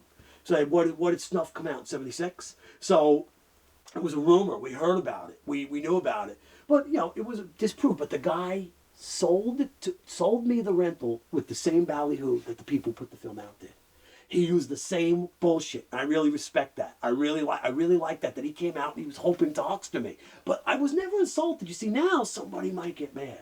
To me, I never got mad. Even if I was ripped off, I didn't give a shit. I was seeing a new movie, so it was cool. So Snuff is a perfect example of you know, one of these films that just made such a big deal to me. But that was the guy who owned Pictures and Video. Him and his wife used to live out in Westchester, which was pretty, I guess at that time it was a pretty ritzy area. And you had to invest. I used to ask him, how could I work in this store? And he said to me, he said, you have to invest in it. At the time, the workers were all investors. Everybody had to invest $10,000 into that store to work. This was around 83, okay, 82. All the workers were people who had invested in the store. Isn't that interesting? Because they had to buy the tapes. You needed that type of investment. The tapes were expensive. So that was how that worked. Sun Video was fantastic. I see have, people are afraid of the dark. yeah. Let me pull out that Sun. I have a couple in storage too. But here, people own the dark. I got this at a flea market. Flea market for probably like $1. And this is the people who own the dark. But what's interesting about Sun Video, as I brought up with the Ivor Film Service videos as well, these were boots. My speculation is, I think everybody speculated, there's very little information on Sun Video, but they were selling. But their copies always looked like crap. They were poor, either they were poor transfers or we believed them to have come off of foreign video cassettes. We think in most cases they somehow found a foreign video cassette and transferred it from PAL to NTSC, and that might also explain why the quality was never that good. Let me show you something that Sun Video put out that I have a better version of right here because of a Dutch video company. Probably one of the rarest things I have in this collection. This is the Devil's Express. And they put it out as, God, I'm trying to remember the title. Sun Video put the Devil's Express out as, well, they tried to make it sound more like an action film, but or a martial arts film. They put a misleading title on it. And I can't remember that title right now. Rob will correct it. You ask Rob, he'll correct it. You can intercut this. But this is a vastly superior transfer with Dutch subtitles in English. Devil's Express is a very rare film about a monster in the subway system in New York City. And I had the chance to interview the woman who recorded the sound for this film. So but you know how she found me? Looking for a copy of it was also known as I think it was Gang Wars. Gang Wars. It was known as Gang Wars, which is very misleading.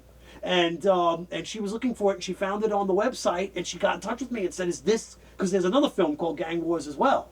And she said, which Gang Wars is this? And I said, oh, it's also known as Devil's Express. That's the film I worked on. So I did a big interview with her for my website.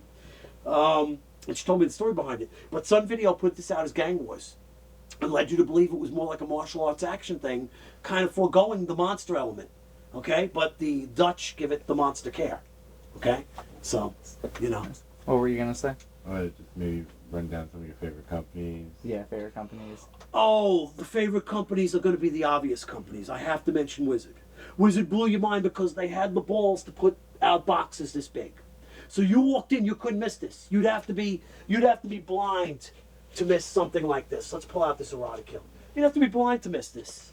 Just the Erotic Kill itself, the girl's face, the stuff on the back. You walked into these places and your mind was blown. So I'm going to say Wizard. And if I'm not mistaken, we know Charles Band was behind Wizard and Force Video. He was also behind Media. So you have to give that guy a lot of credit. He jumped on something before anyone else jumped on it or realized the importance of it. And then he did these big boxes, and then after a while, the boxes were too big. They didn't have the shelf space for him anymore, so we went back to small boxes. We started with small boxes, went to big boxes, went back to small boxes. But my God, when you walked into a video store in 1985 and this was staring in your face, how could you not rent it? That's the question I ask. How could you not rent it? So I'm going to say it's the obvious. And I'm sorry for being obvious, guys, but it's going to be Wizard. It's going to be Unicorn. Video Gems used to blow my mind with their boxes. I don't even know if I have any Video Gems over here. All Seasons Entertainment. Continental. I mean, these things, they blew your mind. You went in there, the box art was incredible. They either used original posters or they got an original artist.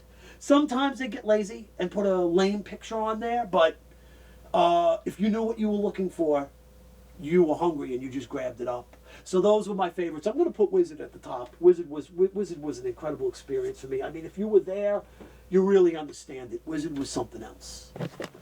These were more like two recent acquisitions, buy it now type stuff. Vintage porn. I don't know if anyone even remembers these actresses, but they mostly did Super 8 loops, and that's exactly what these compilations were. The Showgirl series was VCR. and they would do compilations, and they would cut together a bunch of Super 8 pornos, and sometimes they would dub them over. Some of them already had dubbed sound on them, but in most cases these were dubbed over. And they would, dub over the moans and groans, stuff like that. But basically, they were Super 8s. Crystal Dawn, she's been out of the business since the year of the flood. Sue Nero, she's been out of the business since the year of the flood. But these were the old porno boxes, and if you notice, they're not nearly as lewd or crude as a DVD, a porn DVD today, or the later video boxes. You could sell them just on the actress's face, or just on her doing a seductive pose. So to me, it's amazing how even porn has changed. Porn has to get very graphic now to be sold, but these boxes aren't particularly graphic. You could have these at a video store and not necessarily offend somebody. If somebody stumbled into the porn section of action, they're not going to wig out over this, or they shouldn't. They shouldn't wig out over anything, but people are odd. So, but I just want to show you these, and this is the type of stuff that sells a video on Cinephere because it's out of print. You can't really get these anymore. So, if you get a good bargain on original tapes, it's the way to go. Help yourself.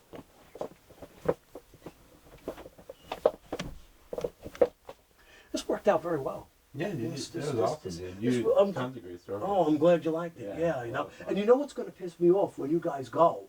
Something's going to hit me. I know something that I forgot to tell you, or something, because sometimes you kind of sitting here and you're recounting stories, and these certain stories I had been thinking about all day, but there were things that get stuck in the back of your head, And when you guys are gone, I know it'll hit me. I know I'll be sitting there saying, "Jeez, I forgot to tell them about this. I've got to tell them about that," but so it's all right.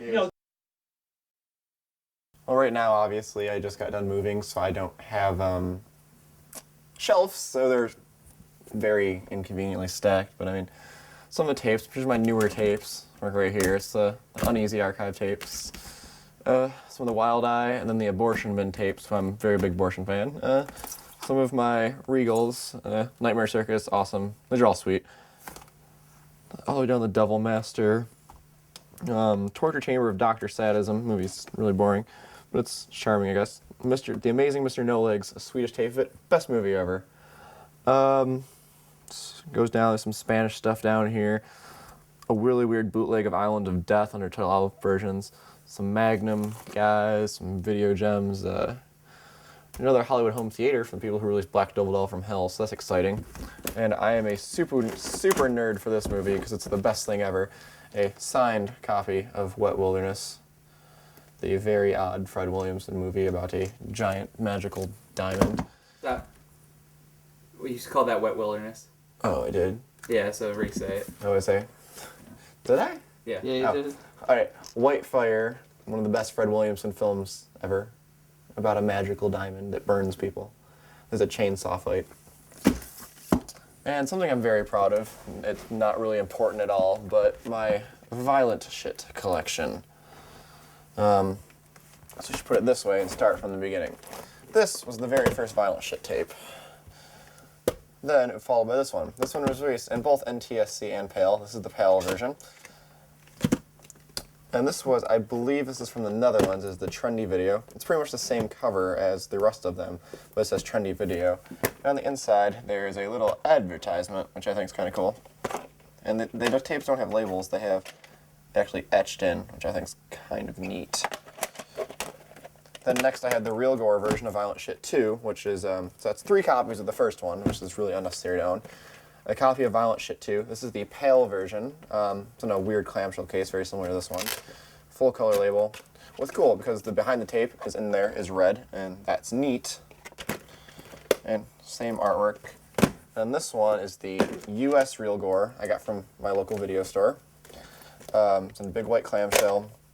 Same tape label, different tape stock, with English subtitles, sticker that was on those, obviously. And then, Violent Shit, another copy of Violent Shit 2 on Trendy Video, same as the other Netherlands release. And of course, Violent Shit 3, which there's like a Spanish release of this, I believe, but this is the US release.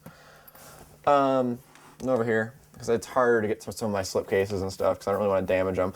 But Stone, one of the best movies of all time. A really weird tape. I've never actually seen another copy besides this one. Not saying this is the only one, because I'm sure there's more out there. But The Molester. I guess it's like it says rated R, but I guess it's like a PG-13, like, made-for-TV movie. And it's amazing. Well, the movie's not amazing. The cover's amazing. We got this guy. This is actually a very obscure film. Blood Orgy of the Leather Girls. There's a little vinyl soundtrack for this. One of the coolest tapes I have. It's cut the shit, but it's I Spit on Your Grave, French-Canadian on Parade video, signed by Camille Keaton. I'm not really into autographs. I don't know why. And this is another one of my very prized tapes. There's only 50 of these made. It's Vince Roth's Necro, which is one of my favorite short films ever. Corpse fucking greatness. And handmade from the director. And obviously, since what I'm known for, 2 copies of 555. This is a factory sealed copy of it, which is still in the original shrink wrap. And, never mind, I'm gonna do it right now. And the first copy of 555 I got for like $3. Faded, nasty, taped together, really crappy one. Then these two actually, this is my favorite tape I own. It is Tumbling Doll of Flesh, aka Psycho the Snuff Reels, aka Niku Dharma. It's great. Actually, this right here is a photo glued on, well taped on, glued onto the cover. Very, very rare, very gross. Then you got this one, which is The Making of Suicide Dolls. I need 2 more in that series. And then down here, just my various Japanese tapes. Chud, because it's fucking Chud. John Goodman's in it. Death Press, there are some Japanese ones. I'm not sure what this one is. I got it at Cinema Wasteland. I found it there, and I haven't watched it yet. I probably should, because it looks very intriguing. But Zombie Holocaust, Guinea Pig Entering Notre Dame, Burial Ground, Make Them Die Slowly, some more death films, Shadow That Runs, Untold Story 2, and this tape right here is Necromantic, and it's part 1 and 2 cut together. And obviously you can tell I like really gross movies, because I got 2 copies of Nacho Serta's Aftermath. His name's Nacho, and that's cool. I can move down, like I said, tiny bit more, because it's a never-ending sea of tapes. Oh, it came out of my pocket. All right, I'm over here. We start getting some slipcases and big boxes. I know I'm aware this is an awful way to store them, but you know they're my tapes. I'm not selling them, so whatever. I have not watched this yet. I really probably should. I guess it's like a Nightmare on Elm Street musical, an Excel video, and I have no idea. And because Satan's cool, yeah. And one of the most pristine copies of People in the Dark on Sun. Very gorgeous. I got this from a video store in Detroit. Very happy. Then like various cool big boxes, like Gruesome 2, some Herschel Gordon Lewis. Very good movie. The infamous Man Behind the Sun, one of my favorite films. Snuff big box, which is great. Dan, can you grab those 2 Men Behind the Sun tapes? Can you grab those 2 Men Behind the Sun tapes? Cool. Good with the light? Yep. All right. And Men Behind the Sun, like I said, is one of my favorite movies. I'm nerdy when it comes to that, so I have a Australian tape of it on Eagle Entertainment and a Spanish tape, which I'm not sure the company, CYB Video, I guess. So those are cool, neat finds. There's just some more basic stuff like Cutthroat Commandos, Humanoids from the Deep, some Elvira tapes, some random Planet Video, just big boxes, Maneater, Silent Night, Deadly Night, just pretty much normal tapes. Boarding House big box, which is actually very obscure. I know it's getting crushed a little, but like I said, they're my tapes, whatever. And Daly's Deadly Darling, which is an amazing, amazing movie. If you've not seen it, so I recommend watching it. Then we go a little more down here, and we start getting more into slipcases. This is an Umberto Lenzi film I have not yet watched. I think it's Umberto Lenzi. I might be wrong, but I have not yet watched it, but it looks sweet. Some Japanese guinea pig tapes, He Never Dies, and The Devil's Experiment. That's pretty neat. Then we go into stuff like some more different stuff. We got My Sweet Satan, Jim Van Beber, Hell Roller, which the Vishit Fest people like so much, which is a terrible movie. Regal Commando Squad, I think those are pretty cool. Just some like cool movies in here. And something I'm very happy about completing. Let me just get them all out. Okay. Like Linkin Park, we'll start with one.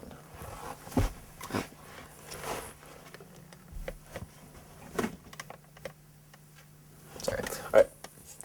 let's start at the beginning. We have the first Down on Michelle release, which is Cannibal Campout, signed by John McBride, which is cool. Next would be this, Wood Chipper Massacre, his next film.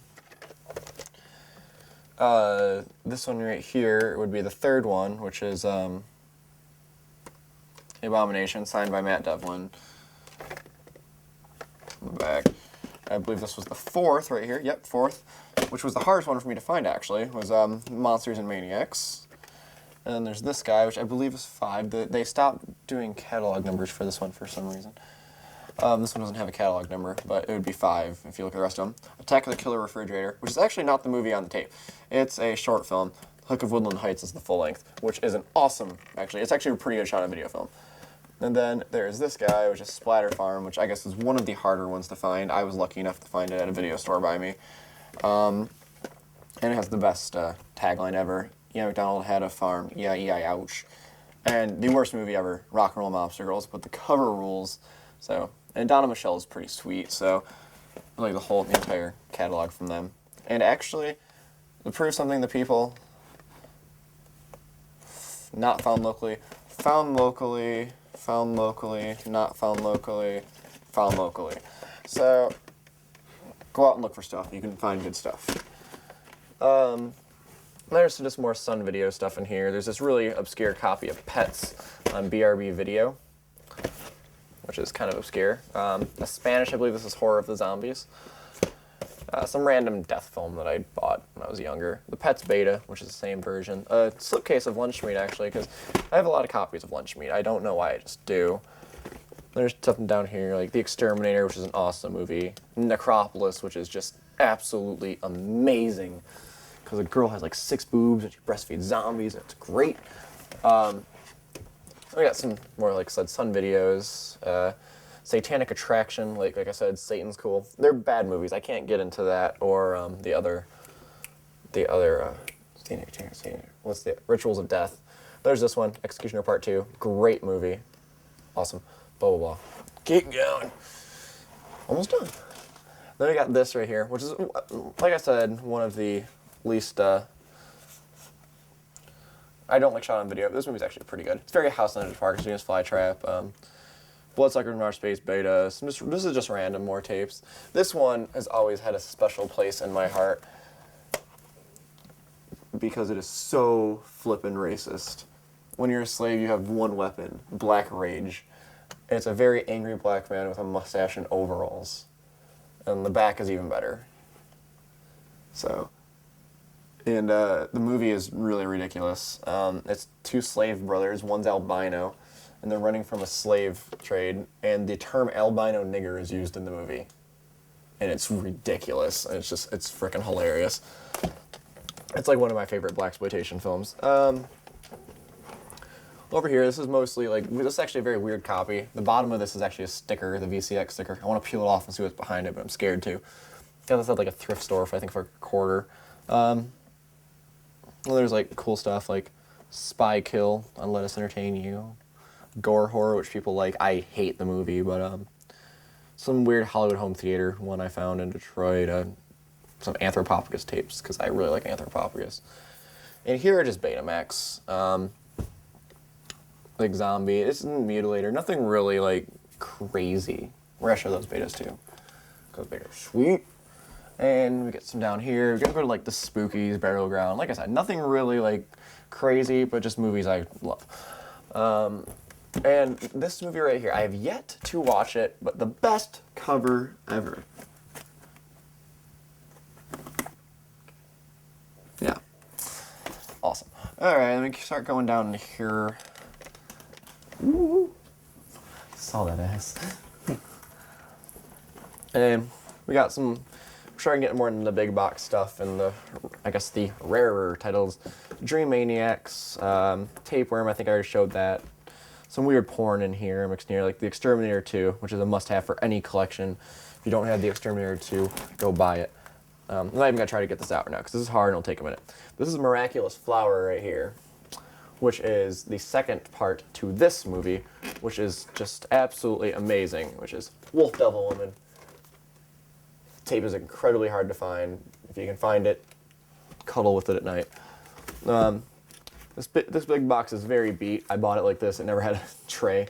It's a 5-day rental apparently for Fulci's The Beyond, or Seven Doors of Death. People bitch about condition. This is fine with me. This tape tells a story. It's been through some stuff. It was loved. Really bad copy of Texas Chainsaw Massacre I bought. It looks like a dog chewed on it. So that's fun. There's just some more random tapes like Blood Tide and Planet Video, Tormentor, Parasite, all that cool stuff. Tommy Nightmare. That's gonna be in here too.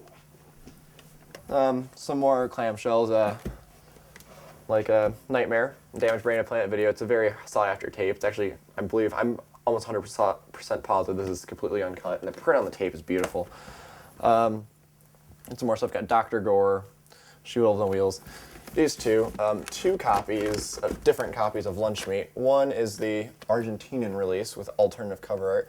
I think it's great because you can see the U.S. warning, and they just kind of slapped it over. It's a cool artwork. There's a French copy under the title Cannibals, which is actually very, very similar to the U.S. big box. Here we got some video gems, some cool video gem stuff, a few Ocean Shore tapes. I have hundreds of more Ocean Shore tapes, but these are the only ones that are on the wall. Some Scimitar, some Italian Fulci stuff, some Italian cannibal films, my 555 tape, because I like that tape. We got some of this stuff. Let me do this.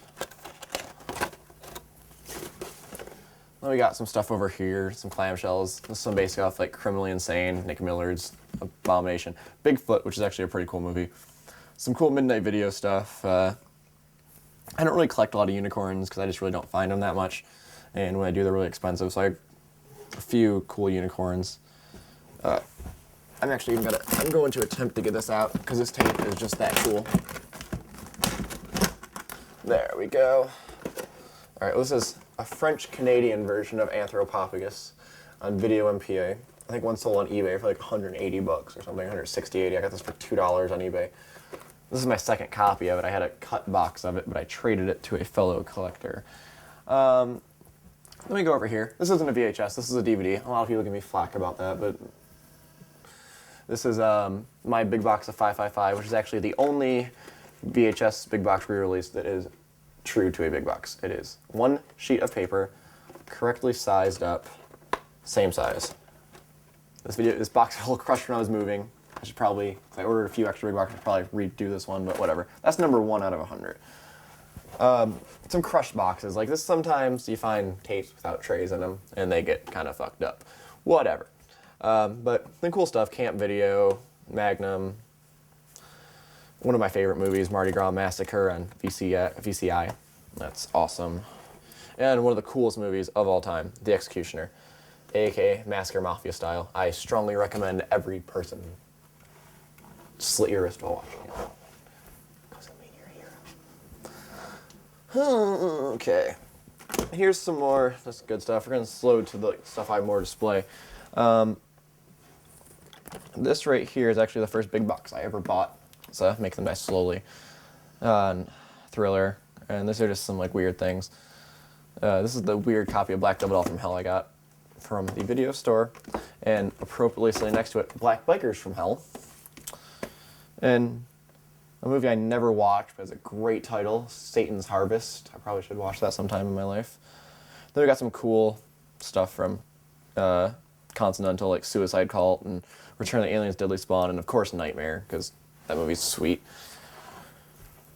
Over here, we got some more cool stuff. 2 copies of Caged Fury. I have another copy of Sweater Girls, but it's over there. One's sealed, one's not. This is a beta, this is a VHS. Copy of Sweater Girls. I have the alternative cover as well. One of my favorite tapes, Night of the Demon. I'm crazy about this movie. Bigfoot rips off a guy's penis, and that's cool. And some more. These are actually mostly betas. These are all VHS up until I think here, and most of these are betas. But famous TNA and Wizard, because I like boobs. Manual Around the World. I've always kind of liked Manual movies. Thrill Kill, that's cool. Another copy of Make Them Die Slowly. It's actually in like mint condition. So it's an upgrade from this one, but I cannot get rid of that one because I enjoy it. And over here is more just normal slipcases. Got some weird like re-release stuff, like borderline bootleg shit. I got some Genesis like Commando Squad, some really cool wrestling tape. I like wrestling, so. And this is cool too. I found this the other day in my attic. The Last Witness on Boomerang home video.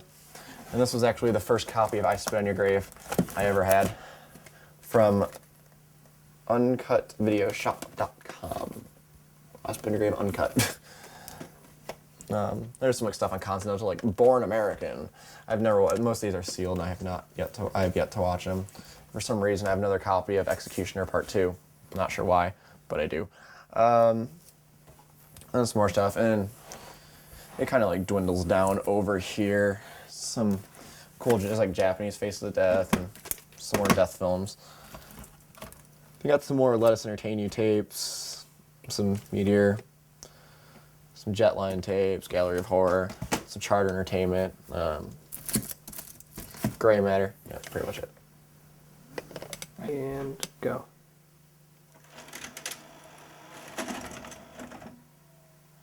Wait, go ahead. Only this half works, so I'm gonna keep that right now. Ready? Mm-hmm. That's poster of football, huh? Oh yeah. We shouldn't need that light there.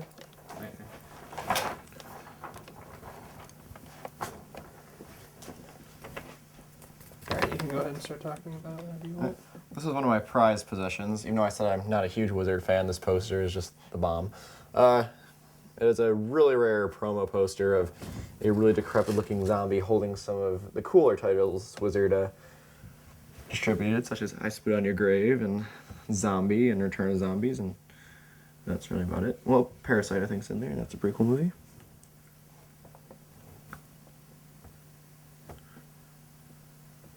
And I think the slogan they use on it is great.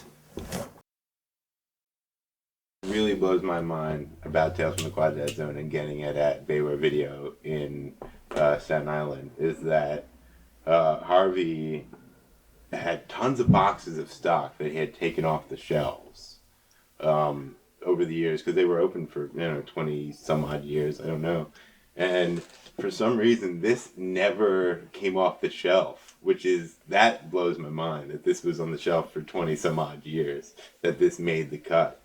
And how? That's the one thing that really blows my mind about Tales from the Quad Dead Zone. Is this was obviously a renter. Would you rent that? I would. Well, that's the whole thing. It's renting movies is what makes you a collector, I think, too. And you have a nostalgia, and you want to have this stuff, and it reminds you of video stores.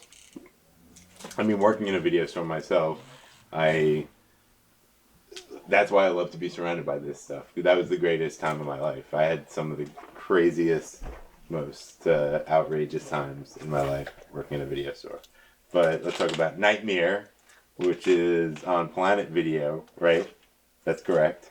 Planet Video, which is in New York City, located video company, I guess. It says it on the back, right there.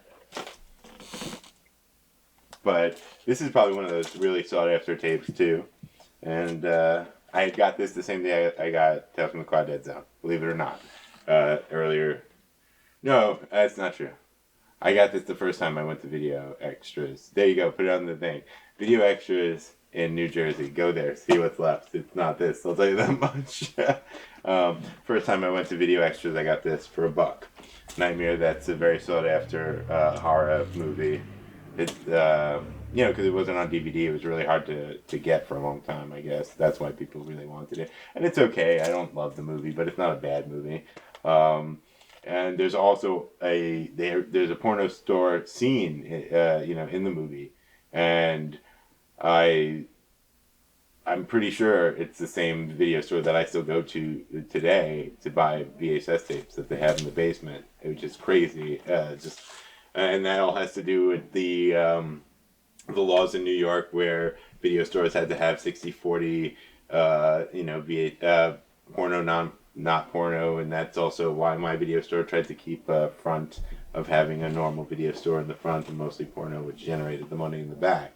And it's still there, and that's something Giuliani did for New York. He instilled this law, and it's been paying off for VHS collectors for, at least 10 years now. Giuliani has affected the VHS collecting community, and he didn't even know it, Well, everybody pissed on Giuliani. I said he was okay, and now I can continue to appreciate his porno store cleanups. And the cleanup of 42nd Street and all the, the stuff that was there, that's a big deal, I guess, for exploitation cinema, and porno, which is a big part of VHS too, I think for the internet, the only way you can get porno was through a VHS tape, and that's important. That's something you have to. That's the thing about VHS, where people say that it's a dead medium and it's a dead format. It's forgotten what is a VHS. So much stuff happened on VHS that is landmark that you can't forget. But whatever. Try to make it something more than it is. But this is one of my favorite tapes of all time. Never Too Young to Die. I almost want to break this yellow, crappy thing that it was in to show how vibrant and beautiful this tape really is. Never Too Young to Die, John Stamos, Vanity, Gene Simmons as a transvestite. One of the greatest movies of all time, only available on VHS. That's why VHS rules, I think, is because you can find movies like this, where John Stamos is an action star, and James Bond's, what's the guy, James Larransby or something like that, like an old James Bond is in this, and he plays his son. It's this insane crap, and it's awesome. One of my favorite movies of all time. Only on VHS. Other ones I really love, Frankenhooker.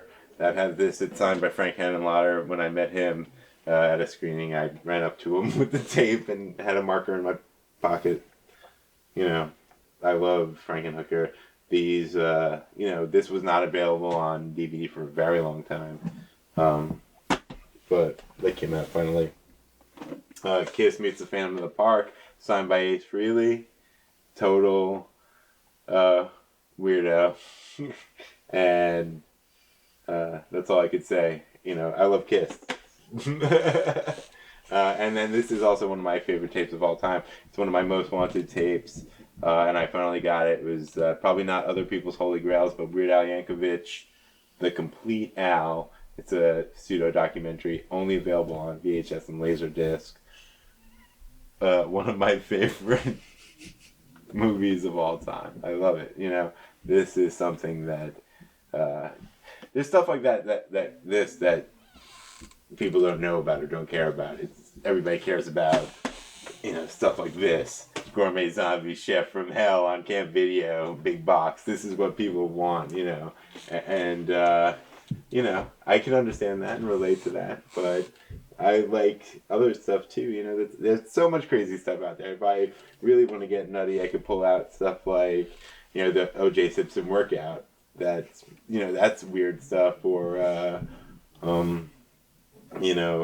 fishing with the Biggins was something Rob sent us, which is totally insane. It's a topless fishing thing. Stuff like that.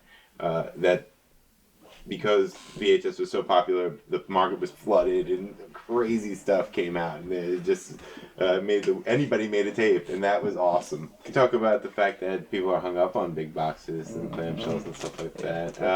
VHS tapes, if you're a collector, you have to. Hold on a second. You might want to stop that for a second. Don't stop it. It's about the hunt, man.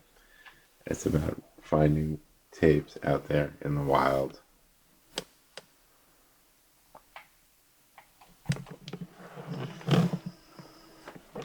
Oh yeah, as he's recording this, say all the. Oh yeah.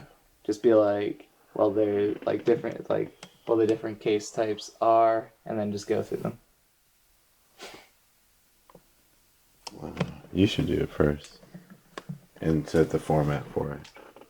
Okay. And give everybody the. All right, I'll do it first.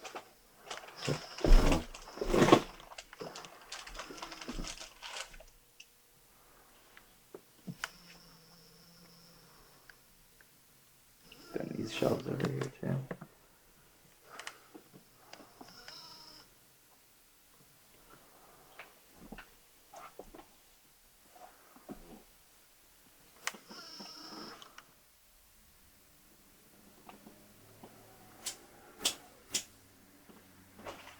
With VHS shoot best sleeping on the floor.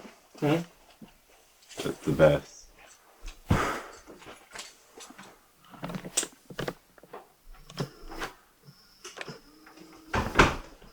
Katrina. Best wiggle up.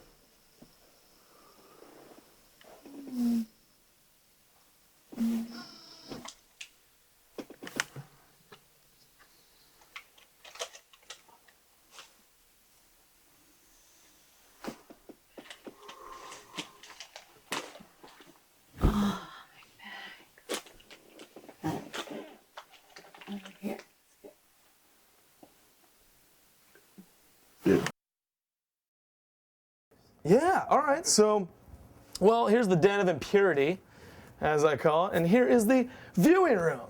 Hey, lapel, high five. Gadoosh, you're on camera. Yeah, no, here's some nerdy shit.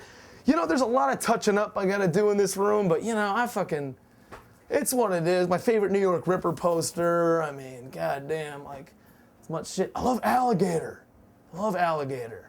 Favorite Nazi love camp, that poster will never come down. I mean, that poster is amazing. Look at that. All you gotta do is look at that thing and just be like, that's godly. That's just awesome. Barn of the Naked Dead, can't beat that. Humanoids from the Deep, really big Humanoids from the Deep fan. I'll take you into the kitchen later where I got the titty one, the titty German version. Just sold a Nightmare from City insert because, he gave me an offer I could not refuse. Some fucking Japanese Incredible Melting Man. One of my favorites. Horror on Snape Island. Just a lot of shit. Fucking, records. This is an original Incredible Melting Man mask that I got from my buddy Joel from Monument of Bones. Love that dude. Real fucking awesome nerd. Various dismembered limbs. Zines. Tons of shit. I know all the books I'm into. Fucking, good God. I mean, as much as I can fucking collect, I try to do that. Big Chaz Balin fan, obviously. Gore Score was one of a very important time when I discovered that. I had that, and that was like my checklist for watching everyone. I'm like, all right, seen it. I used to not even give a fuck, just highlights, like all of that shit. I fucking, let's see, where is it? The Gore Score. I think this was the first one, and I would, like shit I haven't seen before. Like, oh, Bloodlust. All right, highlight that. That sounds amazing. I mean, the Black Cat, the Luigi Cozy one, obviously not the Fulci one. Just fucking looking, I would just go through this, I would just sit down and I would be like, all right, that's what needs to be seen. Checklists, gotta have checklists. You gotta fucking have, an organization. Is how I like to go about that stuff right there. Damn it, just sold a City of the Living Dead mask. Super bummed I had to do that, but once again, he gave me an offer I could not refuse. Oh, here's where I fall amazingly short, and I'm not insecure about it. Here's my awesome beta video collection. Yep, 3 standard issue titles, all good, but that's it. Sorry. Ain't got shit for beta. Fucking albums I love. Original artwork. My buddy Splatterbeast in California, like fellow metal horror, just dork. Love him to death. Just awesome, just like super over the top, awesome gory paintings, artwork. So I try to collect that stuff as much as possible. I used to skateboard, so I have a pretty sizable collection of decks, but Pusshead, fucking giant Pusshead fan, love Pusshead. So this was a conspiracy, screened, fucking hand screened deck. Fucking thought that was awesome. Little skull Santa, little fucking dude there. Oh my God, Diane Thorne. Wow, if there's one woman that I could finger with my penis, it would be Diane Thorne. That would be her. Diane Thorne, met her, a doll. Sorry if she sees that. She won't. I love you. Great. Night of Bloody Horror, always loved that. Fucking crazy haired, fucking like heavy metal, like skull. Ooh, Zombie Holocaust. I have various, just about everything from that film. Oh, absolutely one of my favorites. Dr. Butcher, Zombie Holocaust. One of my favorite films of all time, man. Fucking absolutely, Dr. Butcher MD is the best movie of all time. And then maybe Rambo 4. Yeah, another one of my Thai Dr. Butcher right there. Love that. How can you beat a fucking Thai Dr. Butcher next to King Diamond, man? Spider's Lullaby poster. Amazing. Headless Eyes, creepy, obviously one of my favorite 70s mags. Fucking original video zombie poster. I don't know if you can see the actual video logo there, but really cool. Fucking original, Rob Roscott deck there. I got that from Mike Cyanide. That's fucking cool. Ruggero Deodato. I'm not an autograph guy. I don't fucking care about autographs. There's few people I care about autographs, but Deodato, clearly, I've got the tat. I mean, that movie fucking just shattered my brain. When I was a little feller. Cat in the Brain, big Fulci fan. Got fucking Fulci tattooed on me too. Comics. San Julian, Uncle Creepy. Oh my God, that's a little bit. I need to fucking put that on. I'll fix that up off camera. Don't think that's too entertaining. Yeah, it's fucking good shit. You got Maiden, Frightmare, Grim Reaper, Hellhammer, Sabbat, Midnight Cop. You gotta have your fucking metal with your horror, man. This is the headbanger. You can bang. You could bang too. Bang, headbang, and bang. I've done both. It's really fun. Obviously, look at all this stuff. So much shit to get to. Fucking, yeah. Impetigo, one of the, if not the greatest horror movie worship, death metal grind band of all time. Yeah. Oh, here's my little we can disregard that, but here's like my little fucking shrine. The original Impetigo faceless artwork right here from Chaz Balin, who is one of my lord and masters. Look at this cool fucking wizard video drill a killer pin. Isn't that awesome? Man, that's great. Little Bernie Wrightson pin here. Oh, love Wrightson, another lord and master. Maiden, Garbage Pail Kids. God, I love Garbage Pail Kids. Show No Mercy, one of the albums, another thing that shattered my fucking brain. The deep red groceries bag. Oh, awesome. Another Fanico Fulci Live sticker. That's a must-have right there. Elvira. Nice tits. Love that. Yeah, sweet tits. Mark the Devil Vomit bag. Oh, man, gotta have that shit, dude. Here's some cool stuff right here, dude. Fucking. Oh, man, yeah, Brother of Satan, dude. Fucking some seeds. Yeah, fucking that shit's killer. One of the things I want the most and probably might not ever own is the Blood Cult straight razor.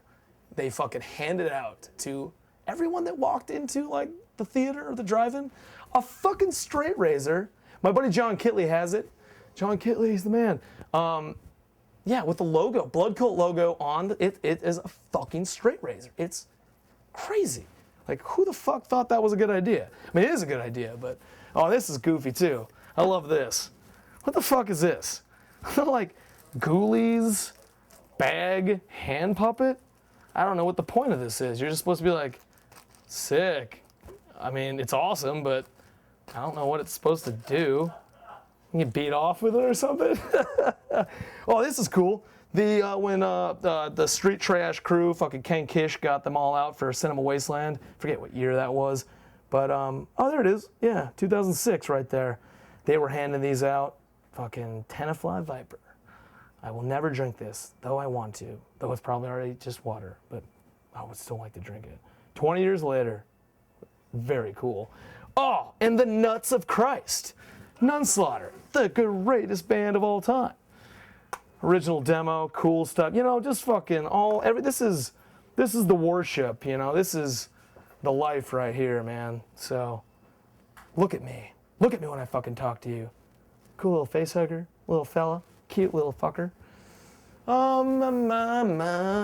Original disorganized Impetigo art. Fucking good God. That is metal fucking history right there. Oops. Here's where I probably break it. Yeah, so that's awesome. This is absolutely prized possession right there. Got a bunch of like fucking press books and stuff that were already cut up. So, I love doing collage. Super into collage. Fabric. So that's fun. That's cool. Oh, there's a board there. Look who it is. This asshole. Oh, this is cool too. Fucking autographed print from Al Feldstein. Oh, look. Hey, does that look familiar? Yeah, I'm a super big Tales from the Crypt fan, Al Feldstein, and I got to talk to him on the phone. It's one of the greatest things ever. He's like, oh, heard you have a tattoo of my art. I'm like, I sure do, sir. I love you. I'm sorry. Shouldn't have said that. Seriously, you're awesome. And we had a good chat. He's an old fella, but what a sweet man he is. Yeah, here's some random bullshit. Here's what I do at bars. I get tanked and do napkin drawings and try to get women to sleep with me. Never works. Imagine that. Here's tits for balls. Oh, there's a good inside joke we had for a while. I was like, dude, tits for balls. Yeah. More splatter beasts for Zeta. Obviously, this needs to be in the kitchen. I know, it's tacked. They were already there. For all you collectors out there, tacks were already there. I can't afford a goddamn frame. Sorry. I'll get there. Here is the best. Oh my God. Yes! German humanoids from the deep with the titties out. This was one of my ultimate conquests, and I succeeded. Obviously, it just needs to be I need to get a good frame for it, but it'll keep it protected in the meantime. I love it too, because they were like, they got the, it's like titties don't hang like that. There's like in the original, there's like the red bikini, and they just like, nah, we'll just paint over that and like get the boobs out. I'm like, I like the way this guy thinks. Look, a shitload of beer. Oh my God, there's at least 30 beers. Oh, there must be 30 beers in here. 130. This is funny. Yeast infection. So easy to get, so hard to get rid of. Todd Brasher. What a great artist. Here's where the magic happens. There's actually no magic happens in here. It's just a bunch of shit. But I do got some cool posters. It came without warning. Fucking Luther the Geek, Pakistani poster. Fucking Daniel Sawblade Shaw. Excellent illustrator right there. That was the first horror movie poster I ever bought because it was like $6. And that's from there I started collecting. Still need to get a frame for my Devil's Frame. Again, holes were already in that. So it's like, I want to look at that. Here's where I keep all my originals and fucking shit right there. Just a pile. Thousands of metal and horror shirts. I do horrible, horrible things in here. Things, unspeakable acts. Unspeakable acts of perversity. Rarely, but when it happens, it's totally awesome. So there you go. That's just kind of like storage, all packing. Look at my awesome boxers. Look at this. They're covered in sweat. That's why I'm having them air out. Yeah, just gotta air that out there. So this is the main room in my horror attic. I have the slasher closet over there, which has spilled over to here. I've got TV shows, killer animals, outer space horror over here, zombies, my Mondo films, appliances, shorts, medical horror, Mad Doctors. This is the Cult Supernatural over here. Let me move this out of the way so you can see a little more.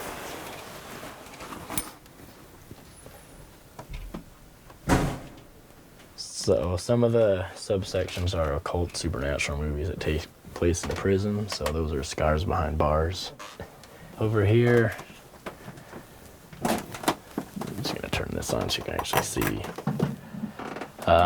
Yeah, you're just gonna have to walk around here and just check them out because it's not that much room.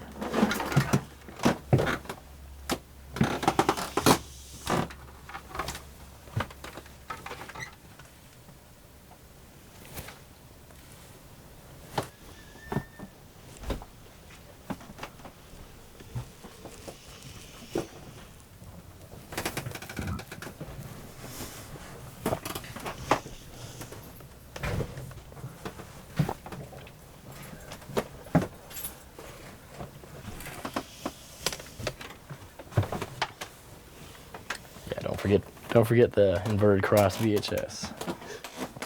Here, actually, could you pull that out and show it off? And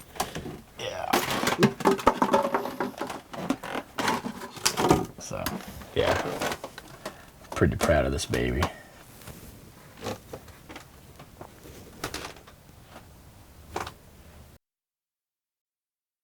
In the past year, I've gotten kind of more die-hard into collecting the obscure stuff. So in the past year, I was able to find a lot of my holy grails. I'm trying to think of some that pop off the top of my head. I'll have to. Little Ladies of the Nights was a TV movie, a classic, and I had been looking for a good copy of this. I finally found this one. This came out on Prism, a TV movie about child prostitutes. And again, I was like 12 years old when this first came on TV, so for me it was totally scary and shocking. Death at Love House on Prism. Again, this is a TV movie. I saw when it first came out, scared me, wanted to see it for years, never could. Finally found a VHS copy of this one. This was kind of a psychological horror movie. Secret Ceremony with Mia Farrow. I always wanted to see this one, finally found this. This is weird. This is like an MCA car test video clamshell, so I think that one's kind of obscure. Not just the movie, but the packaging. Fake Out with Pia Zadora. I'm a Pia Zadora completist, so I needed this one. And this, Thorn EMI is another label I love. Let's see. This is an absolute exploitation masterpiece. Amin, The Rise and Fall, the Idi Amin story. Another Thorn EMI.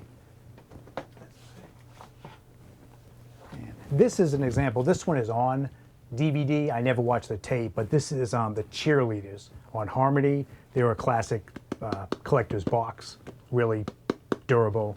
And this is a personal favorite of mine because I rented this back when I was in high school, one of the first extreme R-rated movies I saw.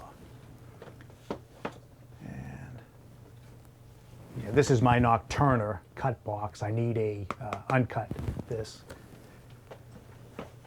And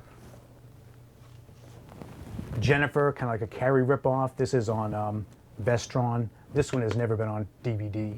This is actually goes for a lot of money. I think I paid like $35 for this, which is actually cheap for this.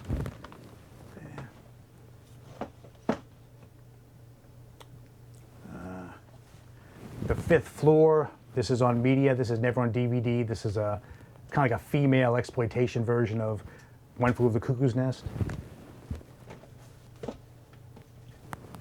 Penitentiary 3. I love all the Penitentiary movies, but not on DVD. The first two are, but this one is not. And this movie is just absolutely insane if you've ever seen this one. This is very rare. I'd never heard of this movie until I found it for 50 cents in some ghetto store. But this is Leonore, which is a foreign vampire movie starring Liv Ullmann, and this is on Magnetic video. But this is, I'd never heard of it. And I found it for 50 cents, and a lot of people who are diehard collectors of Magnetic have offered me a lot of money for it, but I won't sell it. And let's see. Night of the Juggler. This is Nostalgia Merchant. And it's come out on several titles on VHS, but this is a great action movie with James Brolin, Night of the Juggler. It's never been on DVD and has a huge cult following, partially because it was shot back in the heyday of the Times Square, when Times Square was really sleazy, so it's a really good document of all the marquees and what Times Square looked like back then. Yeah.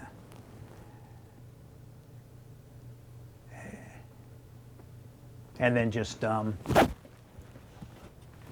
examples of ones that I love just for the box is Blood Castle. It's a classic Wizard box. Savage Island. I'm a diehard Linda Blair fan, but this is a classic. This is a classic example of a box that's a ripoff because they took like some Filipino women's prison movie and just added a introduction with Linda Blair. She's not even the star of it. So those are some of my favorites of that I love the boxes, not necessarily the movie. Oh, I'm sorry. We cannot forget one of the jewels of my collection is This is rare Alice Cooper the Nightmare, his TV special. And I actually got to meet Alice Cooper and got him to sign it. So this is one of the prized jewels of not only my video collection, but my collection period. I live in the South now, and there's a lot of porno stores here. And one of the policies is the porno or adult video stores have to have a certain percentage of non-porno tapes and non-porno books. Of course, nobody goes there to rent the non-porno stuff, so to meet their quota, the stores just bought whatever VHS they could find for like a penny a piece. So I go to these stores to hunt, because if you look in the VHS non-porno section, there are, you know, jewels. I mean, very valuable stuff that they sell for like, you can buy used for like 50 cents. I recently found, for example, 7 Doors of Death. This, you could easily get at least $100 for one of these. I found this just a few months ago for 50 cents because the people didn't know how valuable it was, and it was just sitting there. So I could talk about some of them that I got from, a lot of these I actually got from a flea market for like $1 or less each. But let's see which ones. We got a few sealed tapes here, a lot of these from Amazon. You know, like $5, and I don't know if the stories were some of these. This one I got from a this one I got from a video store in New Mexico. Actually, for like $4 or $5, I had a bunch of tapes, and it's not cut, but it's worn to hell. A bunch of Thriller tapes. These are like probably my favorite that I got from the flea market guy. I love the cover art on these. These original Regal big boxes. You know, these things are friggin' sweet. Love the cover art on those. But yeah, I got a bunch of those from the guy at the flea market. He actually had won a storage unit auction, a bunch of friggin' tapes in there. I don't think he knew how much they were worth. I love the Midnights, of course, although I don't have all of them yet. Let's see. Here's a cool one that I got not too long ago. Snuff big box. That one's really cool. This one I got, you know, just from someone messaging me on Amazon, because I shop on Amazon so much, asking me if I'm into that kind of stuff, and they had more, and I said sure. Cool ones that I found on Amazon for dirt cheap.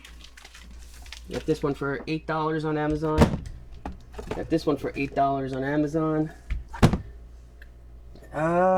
Let's see. What was that other one? Oh, Spine. I got like $60 on Amazon, but it's still a good price.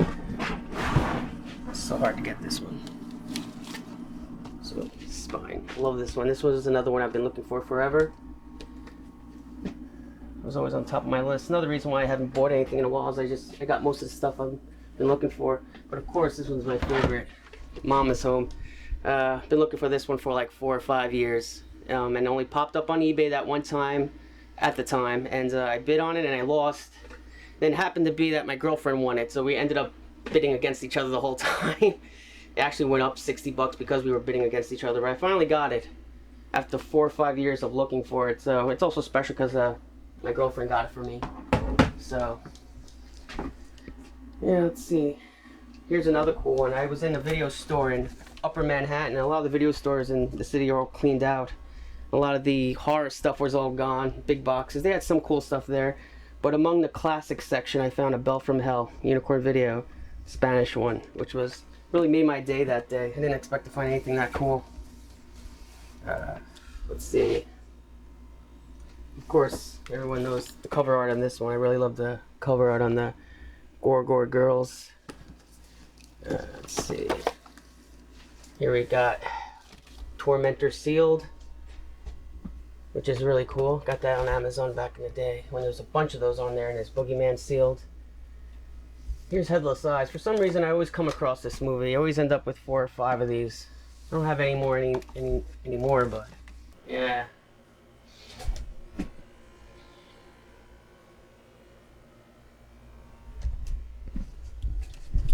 Guy at the video store actually had that too. Did he? Mama's Home, and he has Tales from the Dead Zone. As soon as I told him how much they were, I took them home. Oh, wow. Is he gonna sell them on eBay or something, you think? No. Just didn't want people Even to at his house, he says he has a basement full of racks of videotapes and stuff. So eventually, I hope to go to his place and scan a bunch. There's a bunch up there. Oh hell. Yeah, but you know, it's mostly like my DVD and Oh, VCR that stuff snuff. is here. That snuff is like so rare. Yeah, there's a snuff. There's a lunch meat, a body shop. Oh, I know that the snuff was more stuff back The snuff there. was made by a company like in New Jersey, I think. That's what I heard at least Was it? from Ed. Yeah. That's funny. You got all this stuff up here. Yeah. There's some cool stuff down here. That is. Oh wow. Wow, that Emmanuel in Egypt. That's crazy. Yeah. Oh, Lone Wolf. Yeah, those two stacks are all heavy metal tapes. You might be interested in that stuff. Yeah. That Lone Wolf I got is even in worse shape. Oh, it's horrible. Mine is horrible. shredded. Look at It's this like thing. but it's like held together by like two Yeah, pieces of this is tape. held together by. Oh man, Hard Rock Nightmare. Oh yeah, yeah. Oh, I don't want to look through that stack then. Don't go obviously. through this stack. You probably have You'll that be- death you'll be metal. upset. No, Heavy Metal Massacre. Do you have that? You. You're gonna just bust it out. Right? I would. That would. Wait, hold on. Heavy Metal Massacre. I think it might come out in a clam, like a small clamshell. Hard Rock Zombies. Look at that. Oh, wow. Death Rock Zombies. Death Rock Zombies. Wow, Death Rock that looks Zombies. crazy. Blood Tracks. Blood Tracks. New Year's Evil. New Year's Evil. Rock and Roll Nightmare. Crap. No, you keep that. I won't get to that. I know I won't. I still have to watch this. Oh, I'm let's just not gonna talk hand- about I'm just that gonna hand movie. stuff down. Oh, thank you. Okay, awesome. I'll see Yeah. you later. See ya.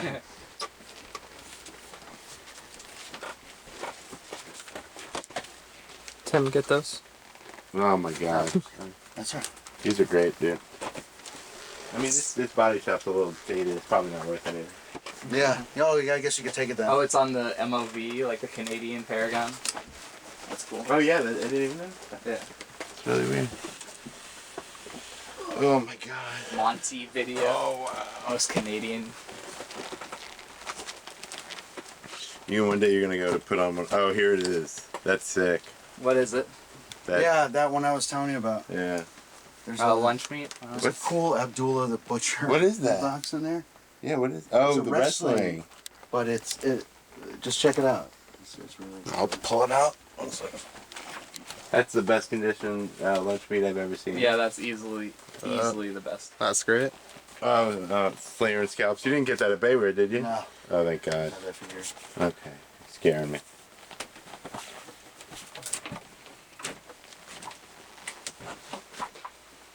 Oh wow, that Dracula air. Oh, yeah. That is beauty. Oh, that's really sick. See, Yeah. that's a weird. Yeah, I love that. That's like a one. bootleg. art, yeah. That's like the mongrel art. Yeah. Like Yeah. put over Yeah. that. That one's really rare. This is cool. This one's really cool. Yeah, I like that. Oh my god. That art. Yeah, I need one of these so bad. Look at that. Beat to hell. Yeah. Is that a nipple on the cover? Can you see the nipple? I don't Yeah, think. It's yeah. an ant. Is it an ant or is it a No, nipple? no, that looks like a nipple peeking out. It kind of does, but I think it's just our eyes wanting to see it. Yeah, that's probably true. Oh. Just filling the colors in. This is one of my favorites because no one has it. No one's ever heard of it. Yeah, no. Oddball Canadian movie. I reviewed that in Lunch Meat, one of the issues.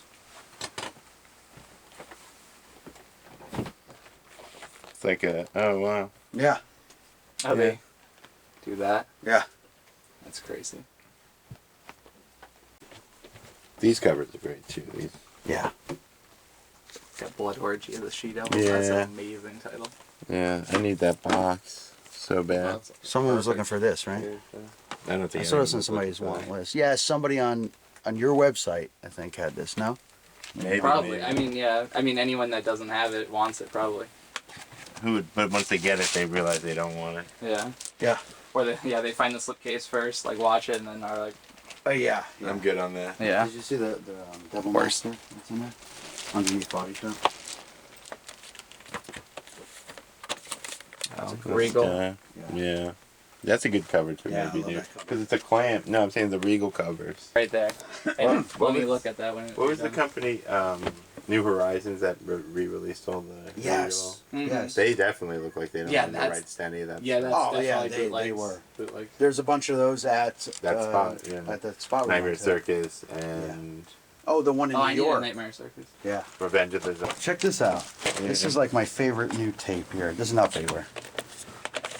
This, everyone heard of this? Classic Cinema Thriller Theater? Mm-mm. Okay, so I guess they make the sleeve. Wow. They make the sleeve. Oh. Yeah. And this is just it's a photo that was developed at like a photo That's place, amazing. like a photo mat, and then taped or pasted on here. So they took a picture of the. Maybe they had an artist draw Artist, this. yeah. I don't know if there ever was a poster for this. I've never seen one, a theatrical. Yeah. So they took a picture of it, and then you can see like Kodak on the back What there. is this like? How is this printed? No, this is all Yeah, I one know, piece. Yeah, but- this Kinda is like reminds me of, this is printed at a like a print shop, and then they Two just, colors cheaper, and then Yeah, that but I- photo of the actual art they throw it on there. Yeah, but Why? Why?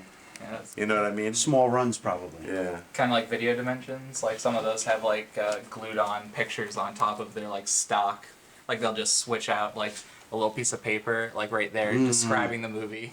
Yeah. Yeah. And then the rest is the same. This is the real stuff. Yeah, that's crazy. Forget the wizard, man. This is Right. the real stuff. To me, this has the Somebody most. actually glued that down. Yeah, because handmade that. now we have a story. Like, how Yeah. did they do it? Now we're thinking about how the guys made it and stuff like that. Or why they the other did ones, it. yeah. Why? That's more important. Big question. Yeah, All why of would these you do things you can that? ask why. Or if they just have like tons of those like pictures developed like laying around. Yeah, like, exactly. you just find those like Oh, I'll just make my own. My name is Zach Carlson. This is my garage, basically. It's our back house that we converted into clearly our office for my wife and I. This is 15,000 balls in a ball pit that I put together about a few years ago. We just moved it to this house recently. And now I'm going to get out and show you more of my sad middle-aged world.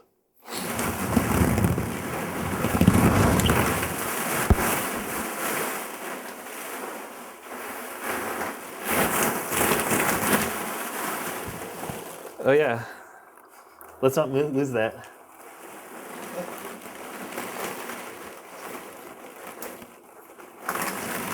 Okay. I have to get up again. All right.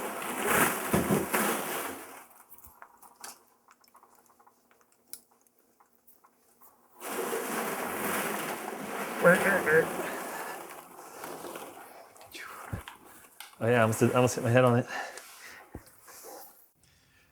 So this is the room where I keep all my videos. I have been putting together this collection for a really long time, and we try to keep it limited to stuff that is, for the most part, not so easy to find. Although now with the DVD going out, like I kind of wish that I'd kept more of those too. The bulk of it is VHS, although occasionally you get a section like the complete run of the Golden Girls, which is obviously on DVD. But I mean, there's tons of stuff in here that took me forever to find. One of them that I'm really proud of and I think is beautiful is the Human Duplicators.